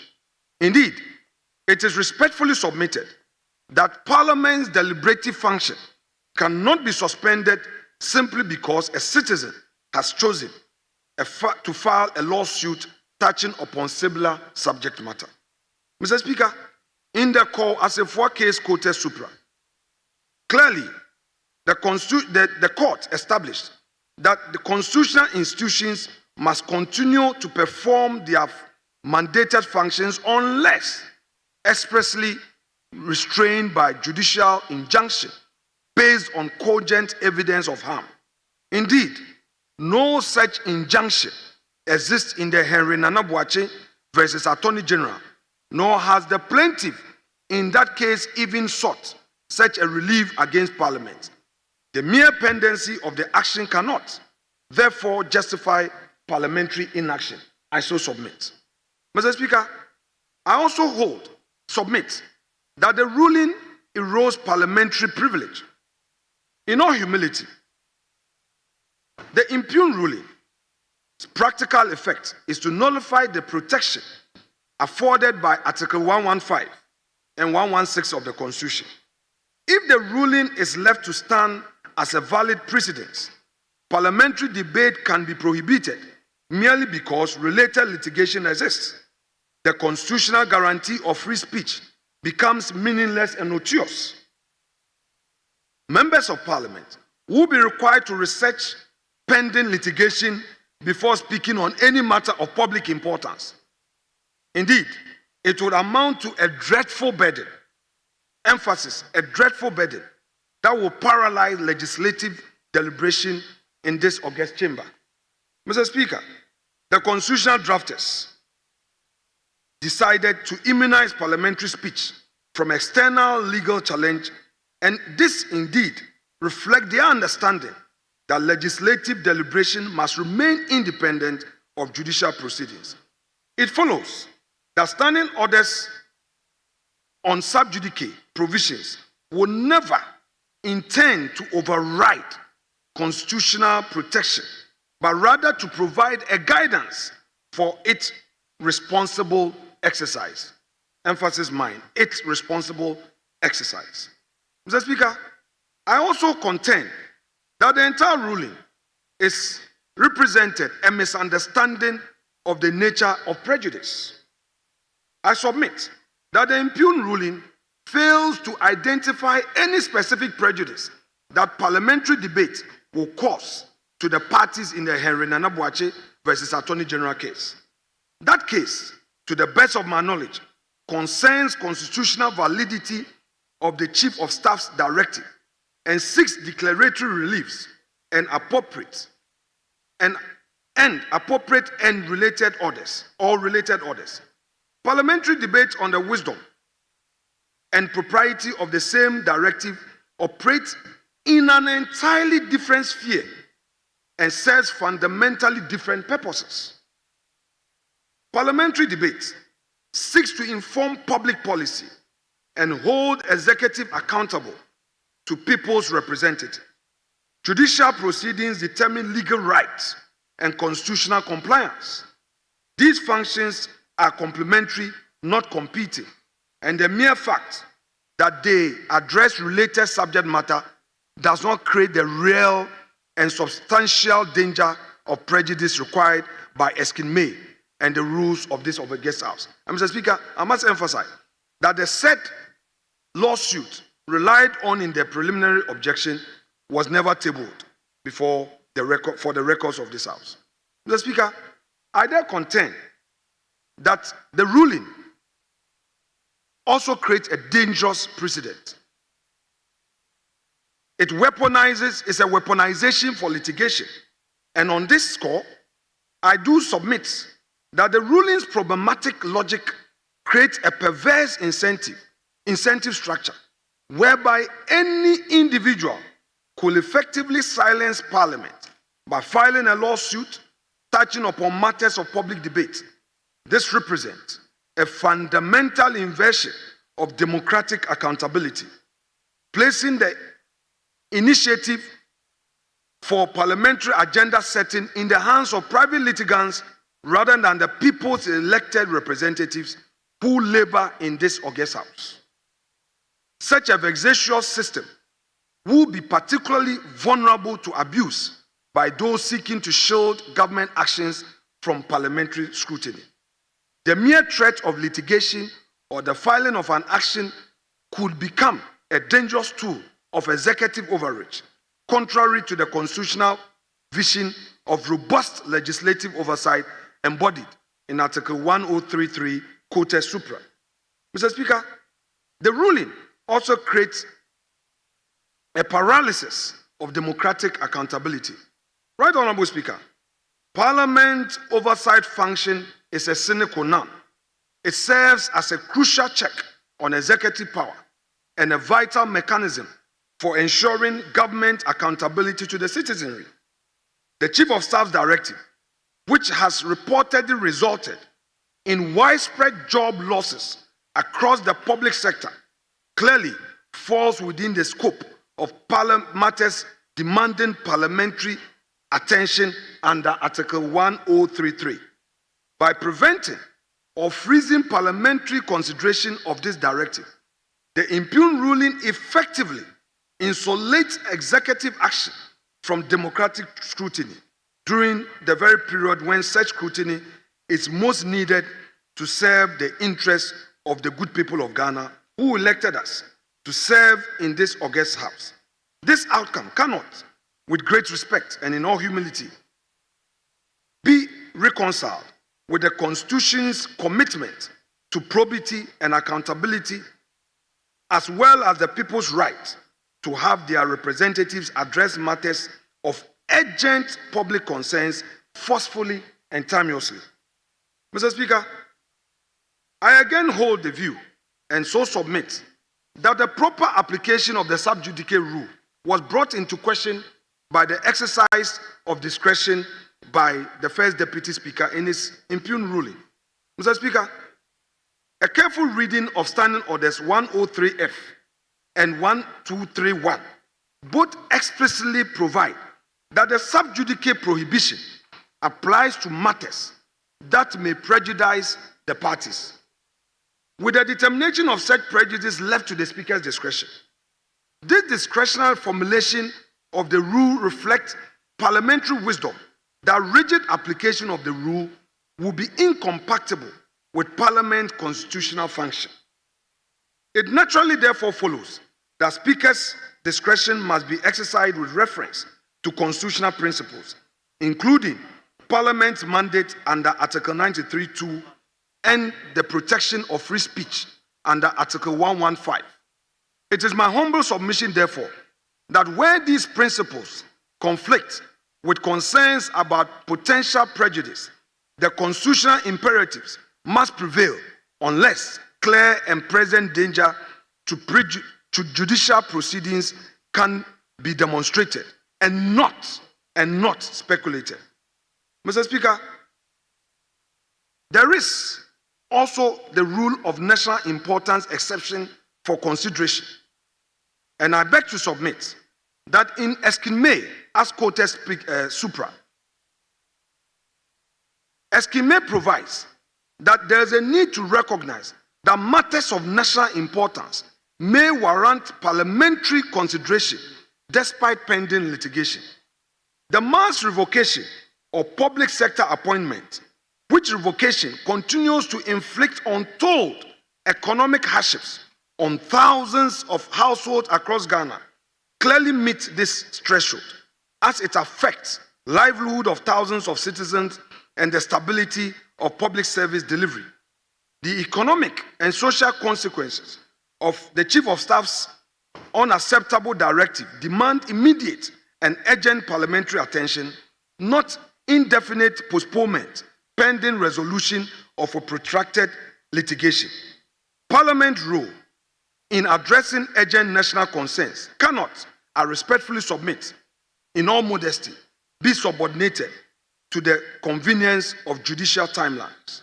Mr. Speaker, I submit that there are available safeguards in our standing orders. They provide adequate mechanism for ensuring that parliamentary debate does not prejudice judicial proceedings without requiring complete prohibition. Order 1232 empowers the Speaker to regulate the content of the debate to prevent inappropriate reference to pending cases as provided for under Order 103F and Order 1231. Our orders also provide for procedures that ensure fair and balanced investigation by committees of this House. Mr. Speaker, these safeguards demonstrate that the standing orders contemplate parliamentary consideration of matters related to pending litigation, subject to appropriate controls. Thus, the availability of these protective measures completely undermines and defeats any justification for blanket prohibition imposed by the impugned ruling. Mr. Speaker, for all the aforementioned, I submit and pray that you exercise revisionary jurisdiction conferred by Article Order 127 to set aside the ruling of 5th March 2025 and restore motion number 16 to the parliamentary agenda for debate. Such a wise action by the chair will reaffirm Parliament's constitutional independence, protect the integrity of democratic accountability, and ensure that urgent matters of national importance receive the attention they deserve. Specifically, I respectfully pray and invite the Speaker to rule that future applications of sub judice should require clear evidence of specific prejudice to judicial proceedings and not mere speculations about potential harm. Right Honorable Speaker, you may also clarify that the mere pendency of related litigation cannot suspend Parliament's constitutional functions absent an express judicial injunction supported by cogent evidence of irreparable harm. Mr. Speaker, I also submit that you may rely on Right Honorable Bamford Addo's ruling of 16th of July 2012 as part of your fortification, however persuasive in this application. Mr. Speaker, it is instructive to draw upon the authoritative precedent established by your distinguished predecessor, Madam Her Ladyship, Right Honorable Speaker Joyce Bamford Addo. Mr. Speaker, she ruled on the 17th of July 2012, 17 July 2012, that there must be a compelling legal and procedural guidance to enable a ruling to be made on grounds of sub judice.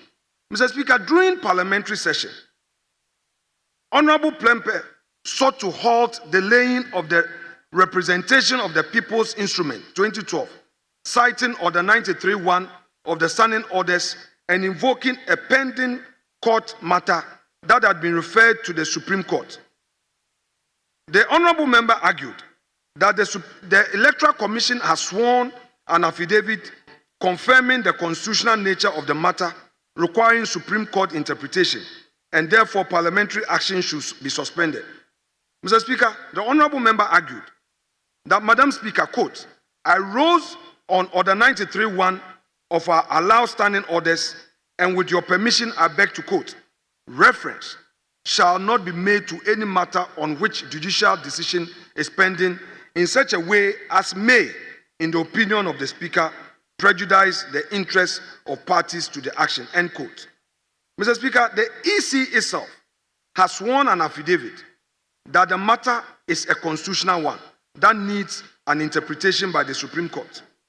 Despite this objection, Right Honorable Speaker, after seeking factual clarity and confirming the absence of any judicial injunction, decisively ruled, quote, your objection is overruled, end quote. This decision represented a masterful application of constitutional law and parliamentary practice, establishing several crucial principles that directly apply to our present circumstances. First, the ruling underscored fundamental requirement for concrete judicial intervention, specifically by injunction, rather than mere affidavit or pending proceedings to impede parliamentary action. Madam Speaker's insistence on examining, quote, all the facts for me to judge whether it will prejudice the issue, unquote, demonstrated that the evidence-based approach required for sub judice determination, a principle we must faithfully emulate today. Second, the ruling affirmed the separation of powers by recognizing that constitutional mandate for parliamentary action cannot be suspended by unadjudicated court matters, just as Article 111.7 mandates the laying of subsidiary legislation in that case. Article 93.2 mandate Parliament's deliberative function in hours, as the then majority leader noted during the sitting Parliament, was, quote, mere laying an instrument in place, unquote, without determining the merits and demerits of individual parties. Mr. Speaker, precisely analogous to the parliamentary consideration of executive policy without adjudicating legal rights. Mr. Speaker, this precedent demolishes any suggestion that mere pendency of Henry Nana Boakye versus Attorney General should suspend parliamentary deliberation on motion number 16, like the 2012 case. No definitive judicial order exists to halt our proceedings. The earlier decision to suspend the motion risks the very judicial overreach that Madam Speaker rejected, undermining our legislative autonomy under or Article 93.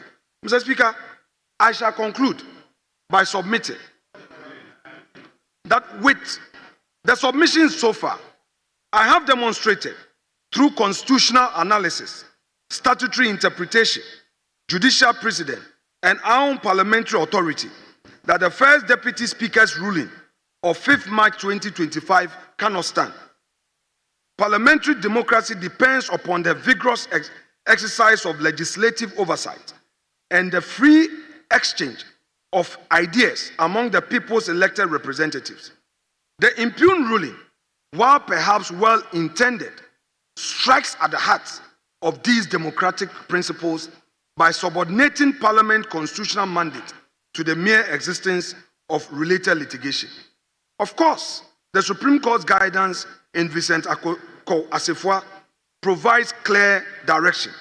Constitutional institutions must continue to perform their mandate unless expressly restrained by judicial order based on cogent evidence of harm.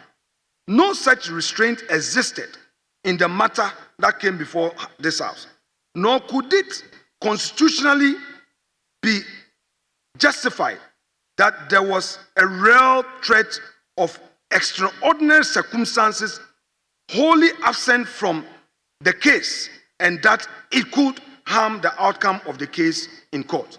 Mr. Speaker, I believe that the ruling of Madam Speaker Bamford Adu needs no further emphasis.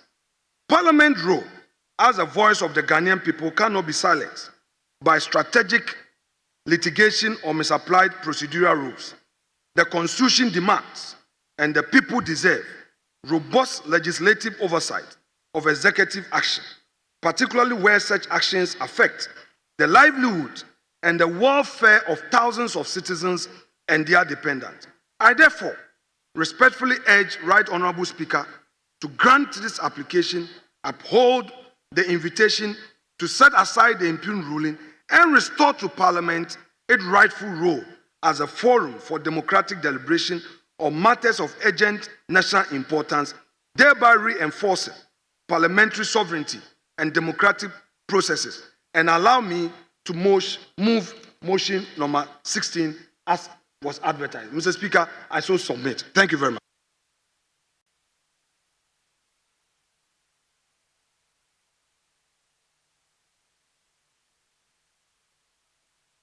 Well, the mover of the motion has taken 23 minutes to move the motion.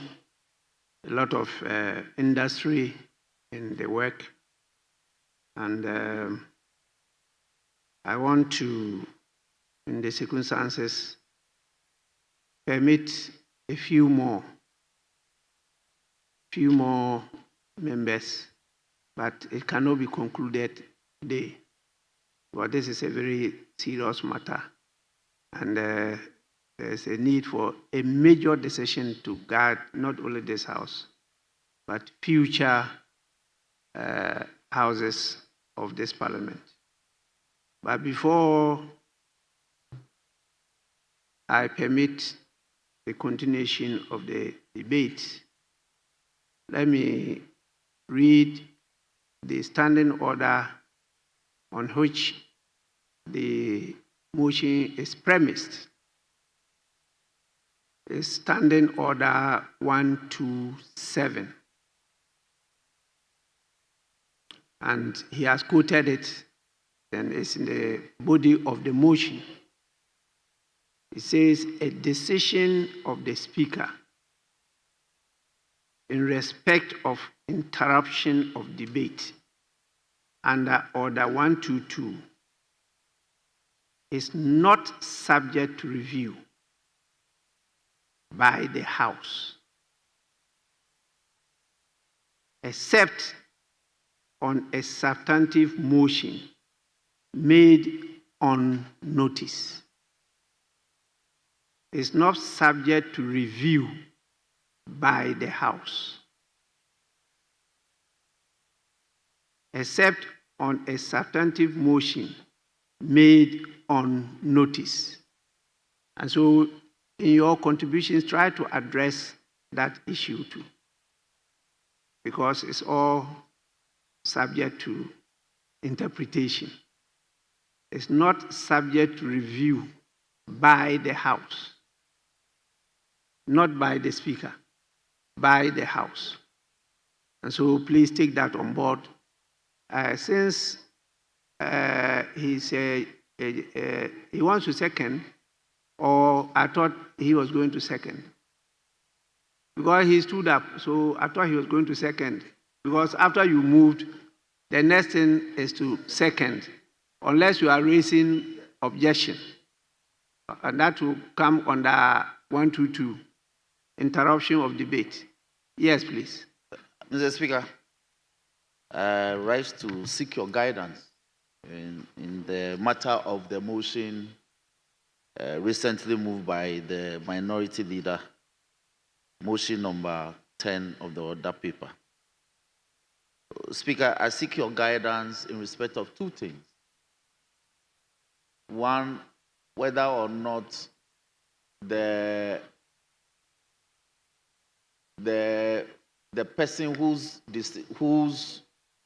opposed the matter for which the First Deputy Speaker took the decision should not be given opportunity to respond in this matter by way of procedure. That's why I'm seeking your guidance. Then I'm seeking guidance. Then two, whether I can be given opportunity to raise a preliminary legal matter that goes to the core of the motion presently before us, even before it is seconded, Mr. Speaker.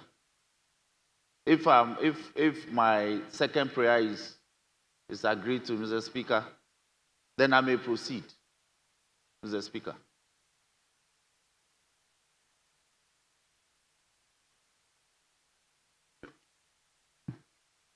May you kindly draw my attention to the standing order under which you are coming. Mr. Speaker, I rise in pursuance of order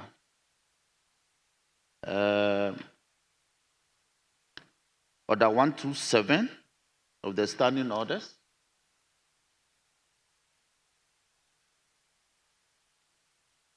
Mr. Speaker, in view of the fact that the motion that has been moved, yet to be seconded, so we haven't gotten to the stage of debate or comments yet. But there's a major legal matter arising in this matter. And so even before the motion will be seconded, I am of the opinion that a preliminary legal matter can be raised at any time. At any time. At any time. So, Mr. Speaker, if you grant me leave, I'll raise the matter expressly and briefly.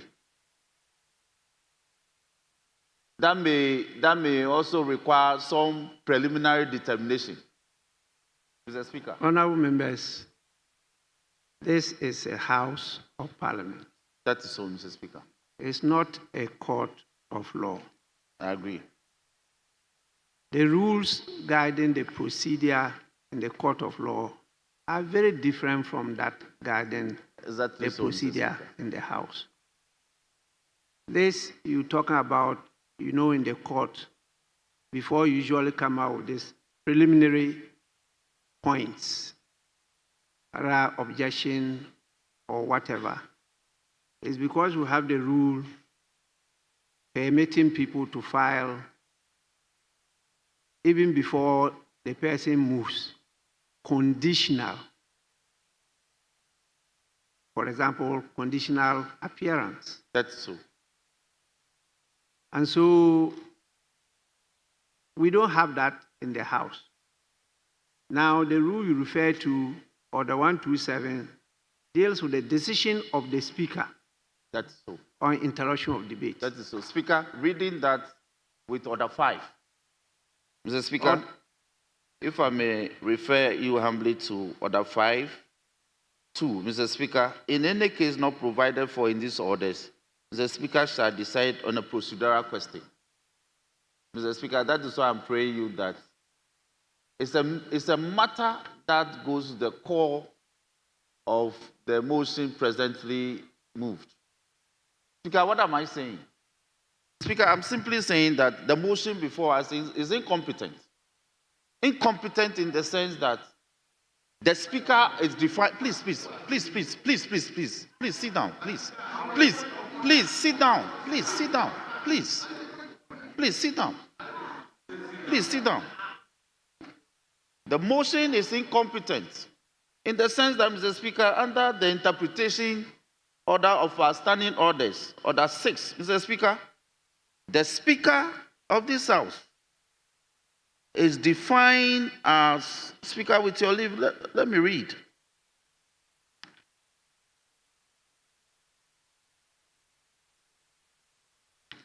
The Speaker of this House, Mr. Speaker, is defined means the person elected in accordance with Article 95(1) of the Constitution as Speaker of Parliament.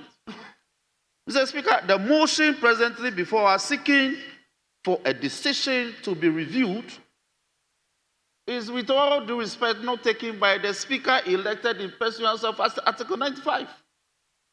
This is a decision given by the First Deputy Speaker. The First Deputy Speaker, within the terms of Order 127, his decision cannot be subject to the process we are being subjected to. Mr. Speaker, Order 127 reads, Mr. Speaker, with your leave, a decision of the Speaker in respect of interruption of debate under Order 122 is not subject to review by the House, except on a substantive motion made on notice. Please. The motion that we are told is substantive is in respect of a decision taken by the First Deputy Speaker, who is not the Speaker, appropriately defined. Mr. Speaker, on these terms, the motion is resumed, is incompetent, it has no basis to be moved before this House. I have not granted you. I so submit. It should not be tolerated. It should not be tolerated. This is not a procedure. I have not granted you any leave to raise a preliminary objection. I have not. And so you can't go to that extent of talking about it being incompetent and it's wrongly before the House. You must take note that the motion was admitted. And the motion was admitted by the Speaker. Now, the motion has been moved. We are all learning. All of us are learning. Not only us here.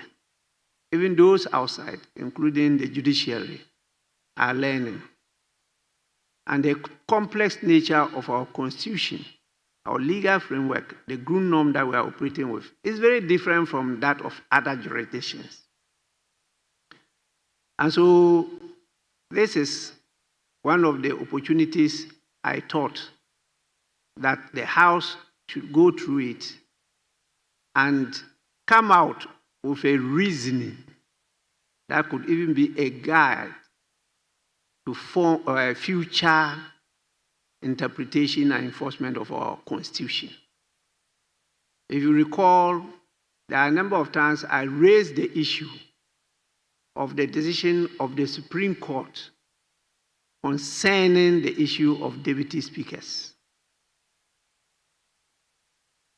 That decision was going to affect a lot of things on the floor of the House. And this is one of them.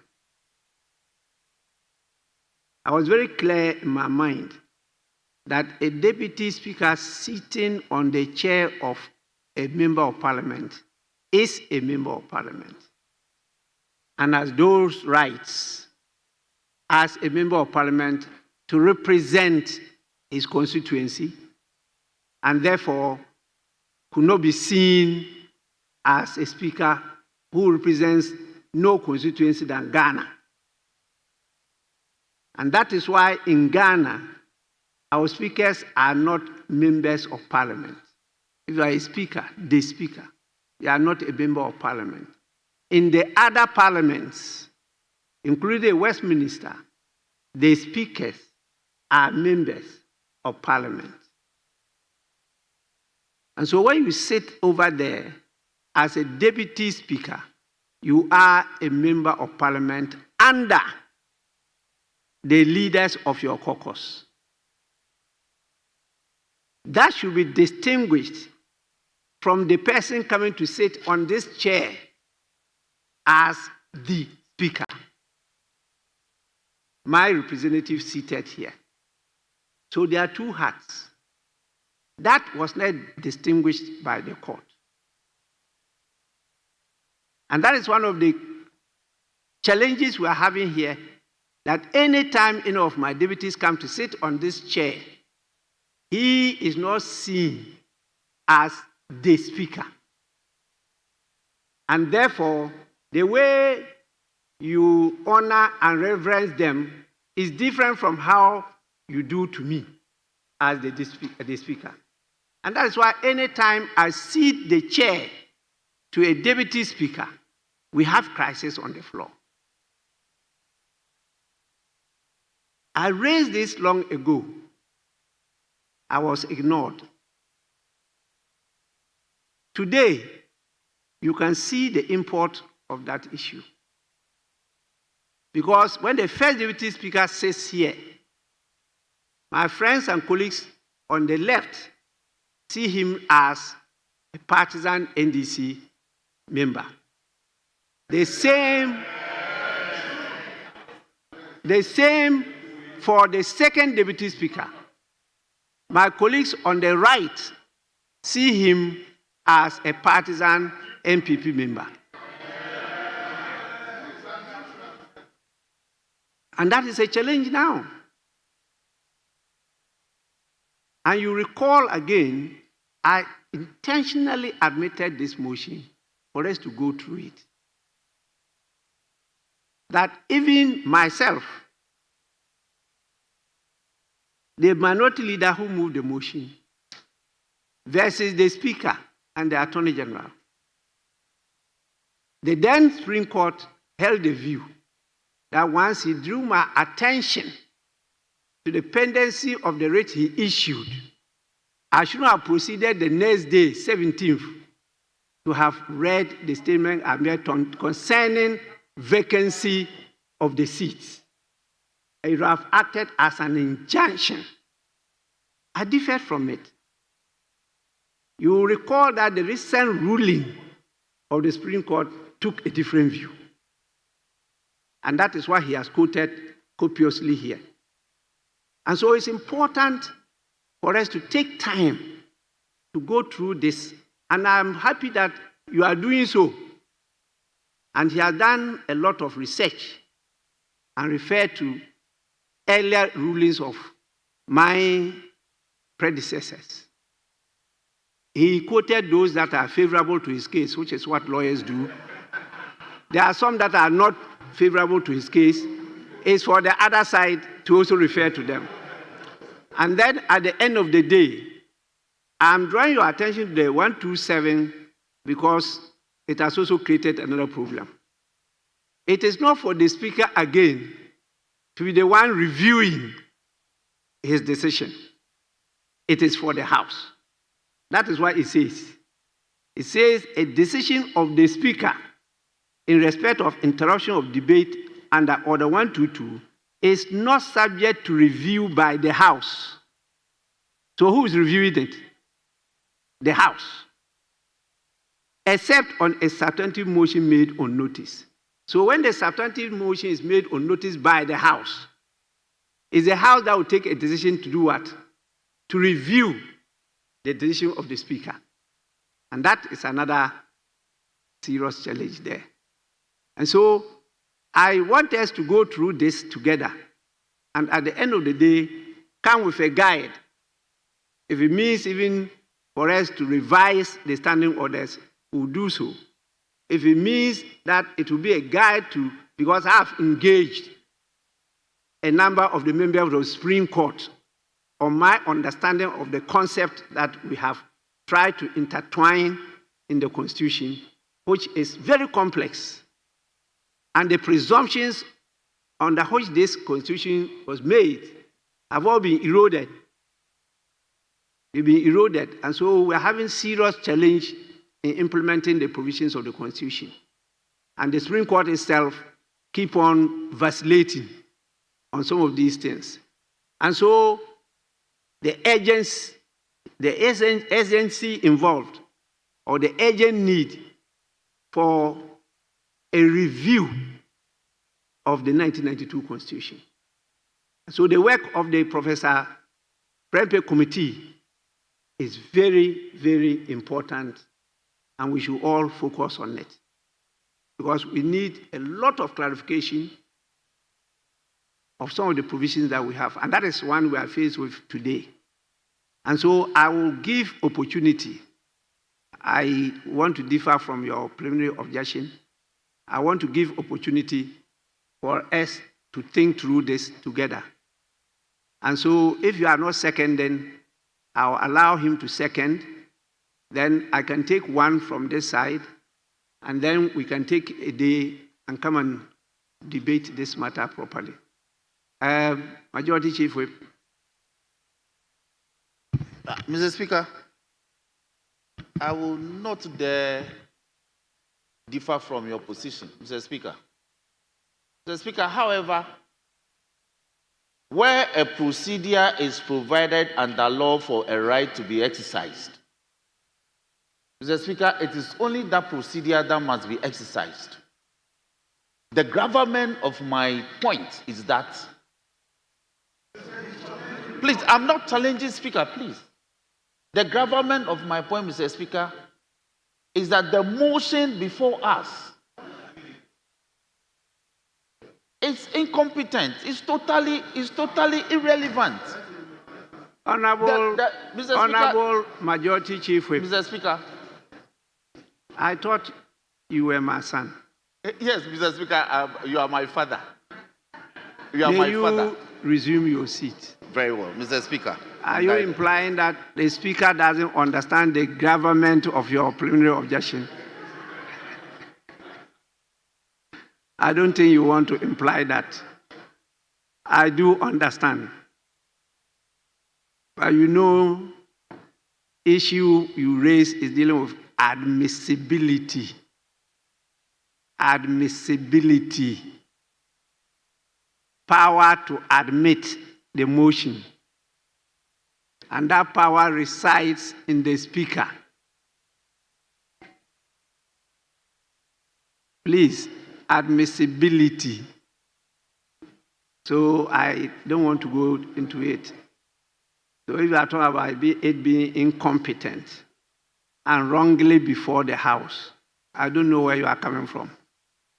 So please, you can go ahead, Honorable Kojo Opon Nkrumah, to second the motion. And if there's any submissions in response, I will allow it. If not, we take a date because of the government of the motion, and then we'll debate it later. I'm more than prepared to come out with a reasoned ruling in this matter. Yes. Mr. Speaker, thank you for the opportunity to second motion listed as item number 10 on today's order paper. And as you rightly guided earlier, this motion is mounted on Order 127 of the 2024 January approved standing orders of this House. Mr. Speaker, the background to this motion is the original motion of Wednesday, March 5, 2025, which sought to get this House to express its wishes via a motion. And that motion was designed to get this House essentially to express the view that the instructions of the Chief of Staff to ministers and heads of department to terminate persons who had been employed after a particular point in time were inappropriate. So the original motion was to get this House to express its wishes that that act by the Chief of Staff was improper. It was at that point, Mr. Speaker, that the First Deputy Speaker in the chair ruled that motion or the efforts to get it moved and debated out of order. And he mounted that on order 103. Was it done suo motu, or it was done based on an objection raised by another person? Because the way you presented it is like it was done suo motu. Indeed, Mr. Speaker, he did that in upholding an objection that had been raised. Mr. Speaker, he grounded it, among other things, on Order 103F of our standing orders. And with your permission, I will read. A motion shall relate to a definite issue and not be the subject matter of an action on which a judicial decision is pending in such a way as may, in the opinion of the Speaker, prejudice the interest of parties to the action. And so he exercised his discretion that, in his opinion, among other things, it will prejudice the interest of parties in that action. Mr. Speaker, the instant motion before you is to request a review of that decision. You have guided that there's an interesting phraseology that, properly speaking, that review should be done by the House and not necessarily by Mr. Speaker. But, Mr. Speaker, I rely on Order 102.4, which says each notice shall be submitted to the Speaker, who shall direct that it be printed or that it should be returned to the member submitting it as being inadmissible for stated reasons. And so, in Mr. Speaker's wisdom, he has admitted this motion, bearing in mind all the elements therein and drawing our attention to the fact that, in his own words, he would like to give a reasoned position on it at the end. Mr. Speaker, we are guided accordingly. Mr. Speaker, I'll be relying on just 3 major authorities from the Constitution and our standing orders to mount my submissions. First, chapters 8, 9, and 11 of the Constitution 1992. Mr. Speaker, chapters 8, 9, and 11 of the Constitution create 3 arms of the government of Ghana. So, Mr. Speaker, on a lighter note, even though we are in opposition, we are still in government because we are part of the legislative arm of government. But speaking more seriously, Mr. Speaker. By the Constitution, you are in governance. You are not in government. You are in governance. In fact, the whole institution of Parliament is in governance. It's not in government, as defined by our Constitution. And accordingly, Mr. Speaker, as I mentioned, on a lighter note, Mr. Speaker, chapters 8, 9, and 11 establish 3 equal arms of government in Ghana. And Mr. Speaker, the practice has been that the arms of government jealously guard the powers, the responsibilities, and the authorities given them. In fact, the courts, for example, often frown on ouster clauses that may be put in legislation by the legislature. And on the authority of cases like Anismenic Limited versus Foreign Compensating Commission, you will find that the courts frown on any effort aimed at ousting judicial authority, even if tried by the legislature. Mr. Speaker, therefore, Parliament at any point in time must guard jealously its authority. And I go to Article 115 of the Constitution 1992, which says that there shall be freedom of speech, debate, and proceedings in Parliament, and that freedom shall not be impeached or questioned in any court or place out of Parliament. Mr. Speaker, the spirit behind this provision is to encourage full-length conversations in Parliament, particularly for deliberative purposes, because Parliament will not have the power to exercise judgment, but will have the power to deliberate on matters. Mr. Speaker, therefore, if you read that in combination with Article 127, and with your permission, if I just may read the side note on Article 127, which talks about the independence of the judiciary, it allows for generally commentary, but does not necessarily stop Parliament from discussing matters that are generally before the courts. The Speaker's reliance on Order 103F suggests that the mere discussion of matters that are generally before the courts will prejudice the interests of parties that are involved in that legislation. And that is where, Mr. Speaker, among other things, we respectfully differ and invite a review of that decision. Mr. Speaker, what will the motion have achieved if it had been allowed to be debated and decided upon by the House? I submit, Mr. Speaker, that it would have expressed the views of this House if that view found expression among majority of members. The view being that the actions by the Chief of Staff were inappropriate. Mr. Speaker, Parliament should be allowed to express views that may even be contrary to the views or the decision of the courts. The fact that the courts have the authority to take a decision on a matter, to exercise judgment on a matter, does not mean that another branch of government, which has the power of deliberation, among other things, should be gagged from having the opportunity to deliberate and express. Just a minute. I keep on drawing your attention to the fact that government under our Constitution is different. It's defined in the Constitution at Article 295, I think. 295. It says government means any authority by which the executive authority of government of Ghana is duly exercised. That is why we've been complaining about too much power given to the presidency.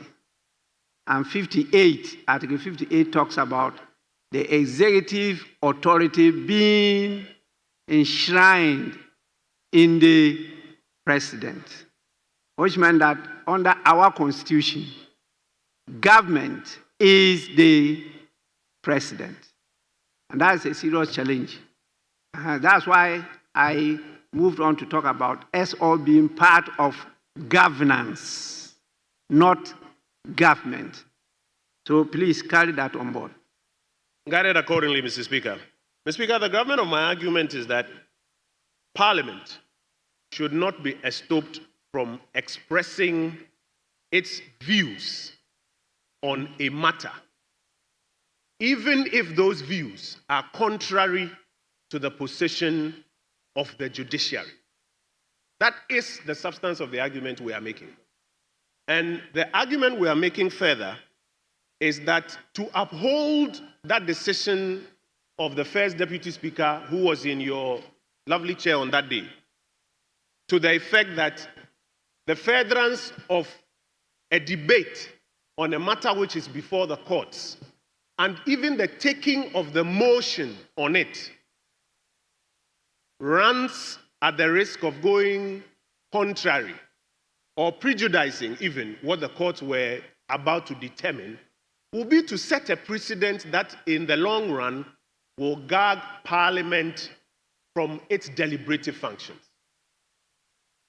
Because, Mr. Speaker, as has been argued by the mover of the motion, it could encourage litigants and persons who also want to essentially shackle Parliament from doing its work to just take to the courts to file an action designed to stop Parliament from even debating a particular matter.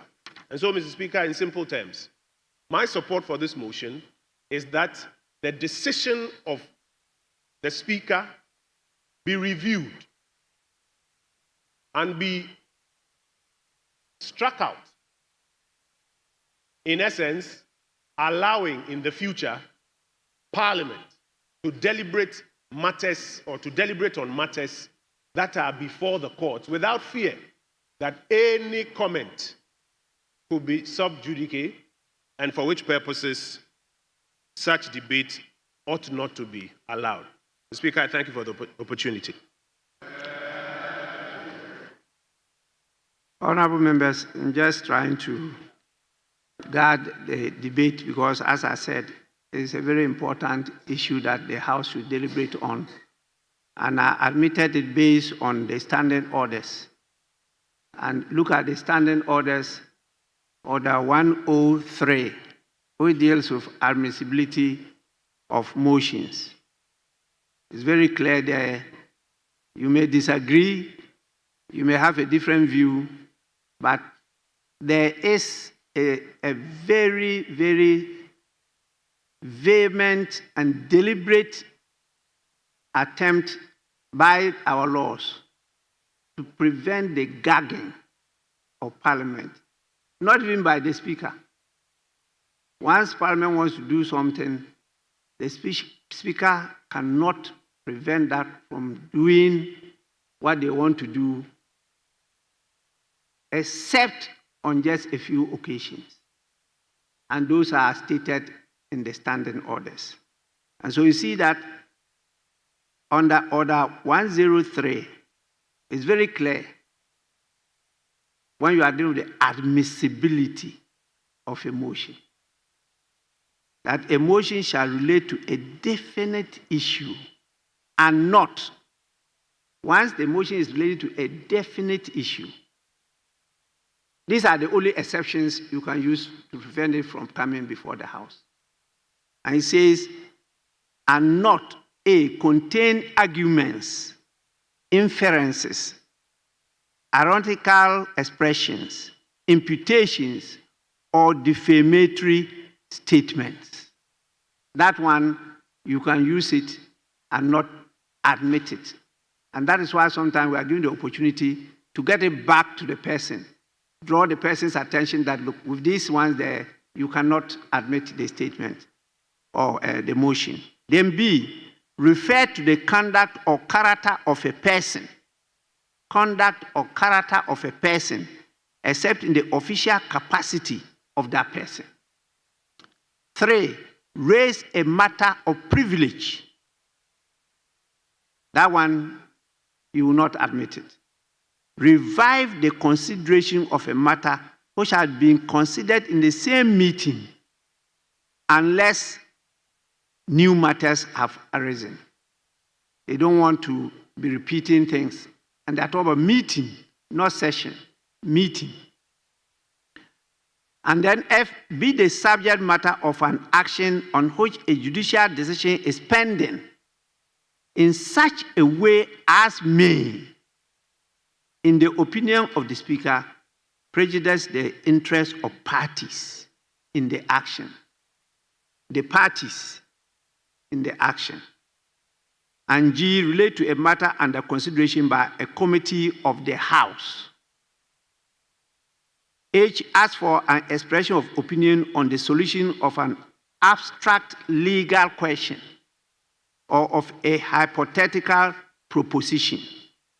And I, refer to or seek the disclosure of information which, in the opinion of the Speaker, is injurious to public interest or prejudicial to the security of the state. Or J, refer discourteously to any country, nor contain expressions that are likely to undermine the foreign relations between Ghana and another country. This is how the Speaker is guided when considering whether to admit or not admit a motion. That is why when the Majority Chief Whip was raising the decision, I drew his attention to the fact that we deal with admissibility. So I will grant, I don't know whether the majority chief will want to make the submission first or any other person. Then we can take a date and then we can continue the debate. Yes, please.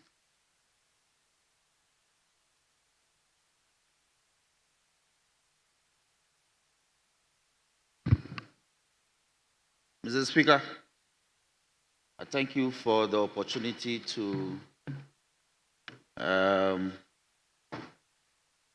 start the debate on this matter.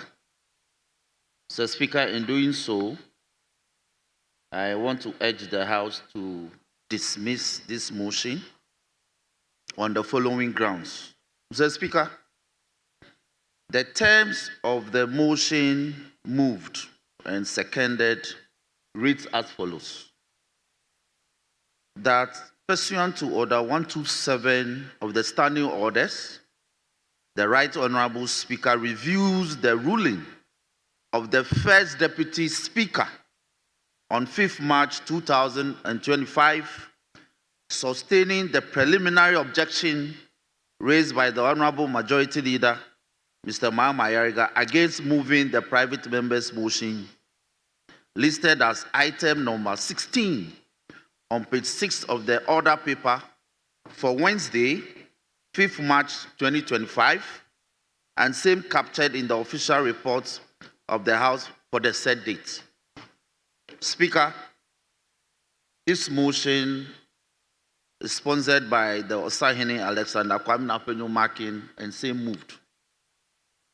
Speaker, let me comment my submission as follows. Speaker, our standing orders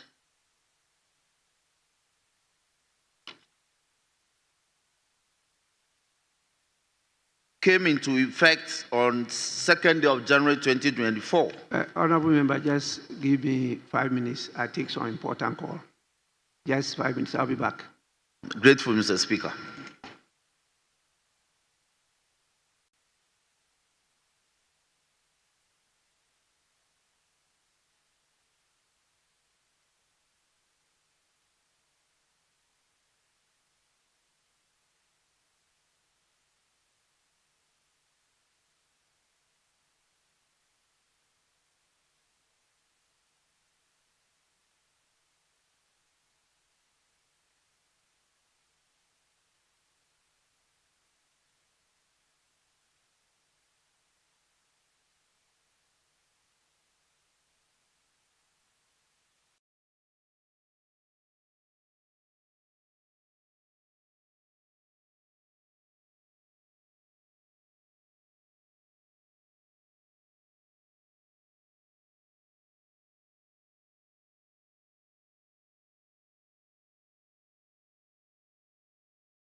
Yes, Majority Chief Whip, you may continue. Speaker, once more, thank you very much. Speaker, as I was saying, our standing orders, effective January 2024, defines the following terms. Mr. Speaker, under Order 6 of our standing orders, it provides interpretation of certain key terms and office holders in this House. Mr. Speaker, for instance, there's a definition for a Deputy Speaker of Parliament. Mr. Speaker, a Deputy Speaker is defined to mean a member of Parliament elected in accordance with Article 96 of the Constitution. Mr. Speaker, with your permission, may I refer the House to what Article 96 says? Mr. Speaker, Article 96 provides as follows. 96(1). There shall be 2 deputy speakers of Parliament. A, who shall be elected by the members of Parliament from among the members of Parliament and B, both of whom shall not be members of the same political party. Mr. Speaker, the subject of the motion, the decision of which the mover of the motion is seeking this House to review, was a decision taken by the first Deputy Speaker, who has been defined by our standing orders as someone elected under Article 96 of the Constitution. Mr. Speaker, let me further urge on the House the definition placed for the phrase the Speaker as captured in Order 127. Speaker, under the same provision in our standing orders, the Speaker is defined as follows. Mr. Speaker, Speaker is defined the person elected in accordance with Article 95(1) of the Constitution as Speaker of Parliament. Speaker, with your leave, may I refer the House to the terms of Article 95(1) of the Constitution. Speaker, Article 95(1) is to this effect: there shall be a Speaker of Parliament who shall be elected by the members of Parliament from among persons who are members of Parliament or who are qualified to be elected as members of Parliament. Speaker, so clearly there's a clear constitutional distinction between the office holders who are elected as speakers under Article 96 and the office holder who is elected in pursuance of Article 95(1) of the Constitution. But here is the distinction provided by the standing orders. Under the same interpretation clause, Mr. Speaker is defined as follows. Mr. Speaker is defined to include the Speaker, a Deputy Speaker, or a member presiding. So there's no confusion in this matter that where the phrase is used as the Speaker, there's a clear distinction and reference. Now, in Order 127, the framers of the rule were very specific in respect of the decision that can be reviewed and from whom it can be reviewed. Mr. Speaker, Order 127 is to this effect: a decision of the Speaker in respect of interruption of debate under Order 122 is not subject to review by the House, except on a substantive motion made on notice. Speaker, my humble submission is that the Honorable Minority Leader fell into error of law and interpretation in interpreting that the first Deputy Speaker, who was presiding on the specific date of 5th March 2024, to mean the Speaker. And therefore, he proceeded before this House on an erroneous impression, an assumption, and misapprehension of the law to submit a motion that the decision to be reviewed was your decision, when the decision was actually the decision of the office holder effectively elected under Article 96, properly defined in law. So the procedure that is adopted, Mr. Speaker, with all due respect, is erroneous. The procedure as provided is proper in Order 127. You can only bring a motion in pursuance of 127 when the decision you seek the House to review was a decision taken by the Speaker, properly defined, in pursuance of elected under Article 195(1). So, Mr. Speaker, I won't belabor this point because our submission simply is that this motion is erroneous, it's improper, and therefore this House should not waste its time and resource in entertaining it. Mr. Speaker, we will entertain such a motion if you had come proper in respect of a decision effectively given by you, properly defined under Order 127, for which he seeks a review. He will be proper before this House. But as it is, he fell into an error of law and is engaged in a procedural impropriety. Is taking the House on an erroneous path.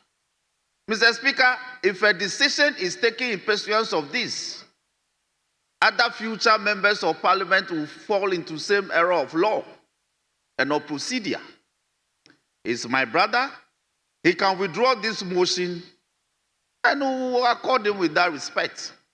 The motion as it is, Mr. Speaker,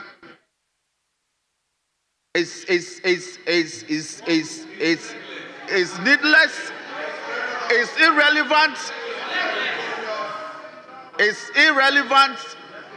is nebulous, is jejune, and totally unacceptable. Mr. Speaker, but let me say this. It may be an exercise for the optics, but the rule is the rule, and the law is the law, and the law and the law. The law does not permit us to proceed to this House in pursuance of Order 127 when the decision is not from the Speaker. So the procedure that has been provided is the procedure that will follow. The minority leader hasn't followed the procedure provided under Order 127 in respect of a decision emanating from the Speaker. The issue of admissibility has been crossed. Please stop this. The issue of admissibility is no longer an issue, I agree. But the terms and the orderliness and the sanctity of the motion is what I am tackling. And I'm saying the motion is not sumptuous before this House. And it should be jettisoned. It should be rejected by the members as a total waste of time and resources of Parliament. It is stillborn, it is dead at birth. Mr. Speaker, with these words, I will urge you to refuse this application to review a decision that is not emanating from the Speaker, but emanating from a Deputy Speaker, upon whose name and office holder an erroneous interpretation has been placed on to hoodwink this House into a decision. Mr. Speaker, with these words, I thank you for the opportunity.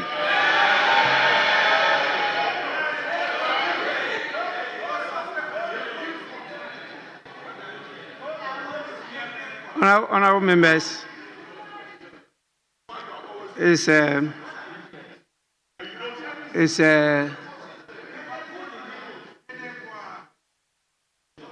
the cat calls can degenerate. So, former Minister for Defense, may we desist from the cat calls. This is a very important matter, and I intentionally admitted it for good reason. And so, as we said, the issue of admissibility now doesn't come in. That has been sorted out. We're talking about whether it's of merit and whether it's an abuse of the process or procedure. That is the issue that you are now addressing, not admissibility. For it being properly before the House, it is so decided by the Speaker. This matter goes to the root of many of the things we do here. And many of you recall that even in the 2022, where the budget was rejected, in my absence, the then first Deputy Speaker presided, and the House took another decision by approving the budget. And when I arrived, the expectations were that I should have overruled and overturned what took place in my absence. That definitely, by our rules and the law, was not properly conceived by many of you. approval of budget is not by Speaker, it's by the House. So Speaker cannot approve or disapprove budget. And Speaker cannot overrule the decision of the House. And so when the House took the decision to reject the budget, that was the decision of the House. The only procedural decision that was taken by the Speaker was the count. The yes have it. That is what the Speaker said. That's procedural. But for the substantive decision of approving the budget, it was the House, not the Speaker. Again, when the First Deputy Speaker presided, that decision was by the House, not the First Deputy Speaker. Because they came through the same procedure of rescinding the earlier decision of the House. And so he presided and, as usual, did the procedural decision of head count and said it was approved. But the approval was done what? By the House. So the Speaker cannot come, preside over, and overturn the decision of the House. And so when I read my ruling here, I only had to show my discontent with the conduct of my First Deputy Speaker, because he did not even contact the Speaker and proceeded to do what he did. And people thought I would have scolded him and then go ahead to overturn what they thought of was his decision. It wasn't his decision. The decision was that of the House, and the Speaker cannot do that. So some of these things, it's not just meant for the House to try to use the opportunity to learn and maybe improve upon its rules, but also to educate the general public about the option that we took, the democratic governance option that we took. And that will help all of you as you go about transacting your businesses. They will appreciate what you do better and not keep on raining invectives and insults on us. I'm very careful about these things, and I think through them a lot. So I'll allow real debate on this matter. At the end of the date, will they come out, I believe, will they come out with the true state of the law to guide all of us. And I believe that the reforms that we want to carry out through the Constitutional Review Committee will also be guided in the phraseology they use in the legal framework that we are going to adopt in the near future. So please, in the meantime, hold your peace. Let's take a date. We come out, we do other matters, and then we give opportunity to some of you. After I believe that many of the lawyers who are missing the court want to come and exercise their prowess, you'll be given the opportunity to do so. Many of you are here, plenty. I know you, and I hear you on air. So you have the opportunity. Show your powers. And then we, at the end of the day, come out together with, as I said, a reasoned ruling. So I want to thank you, and then I'll take a date. And with your permission, may I proceed to adjourn the sitting to Tuesday at 2 p.m. At 2 p.m. Yes, Majority Chief Whip. Speaker, we adopted the business statement for next week. Agreed that sitting will commence from 2 p.m. But on Friday, we'll do 10 a.m. So we could consider business early for members to travel. Yes, so, So 2 it's 2 p.m. p.m. on Tuesday. Yes, it's so That's all. decided. Thank you. There's even some other things, but I'll discuss with leadership on the timing, because some concerns have been raised by our guests, particularly the young ones who visited from schools as far as Boko. Whether when we start from 2 and close in the night, they can proceed back to Boko. If maybe we start earlier and close earlier, they could at least reach Kumasi during daytime. So we'll look at them all together. And if the 2 is on the high side, we can compromise to the 12. But I will discuss with leaders before we come to you. So this is notice that we are likely not to firm up the 2 p.m., but maybe draw it closer.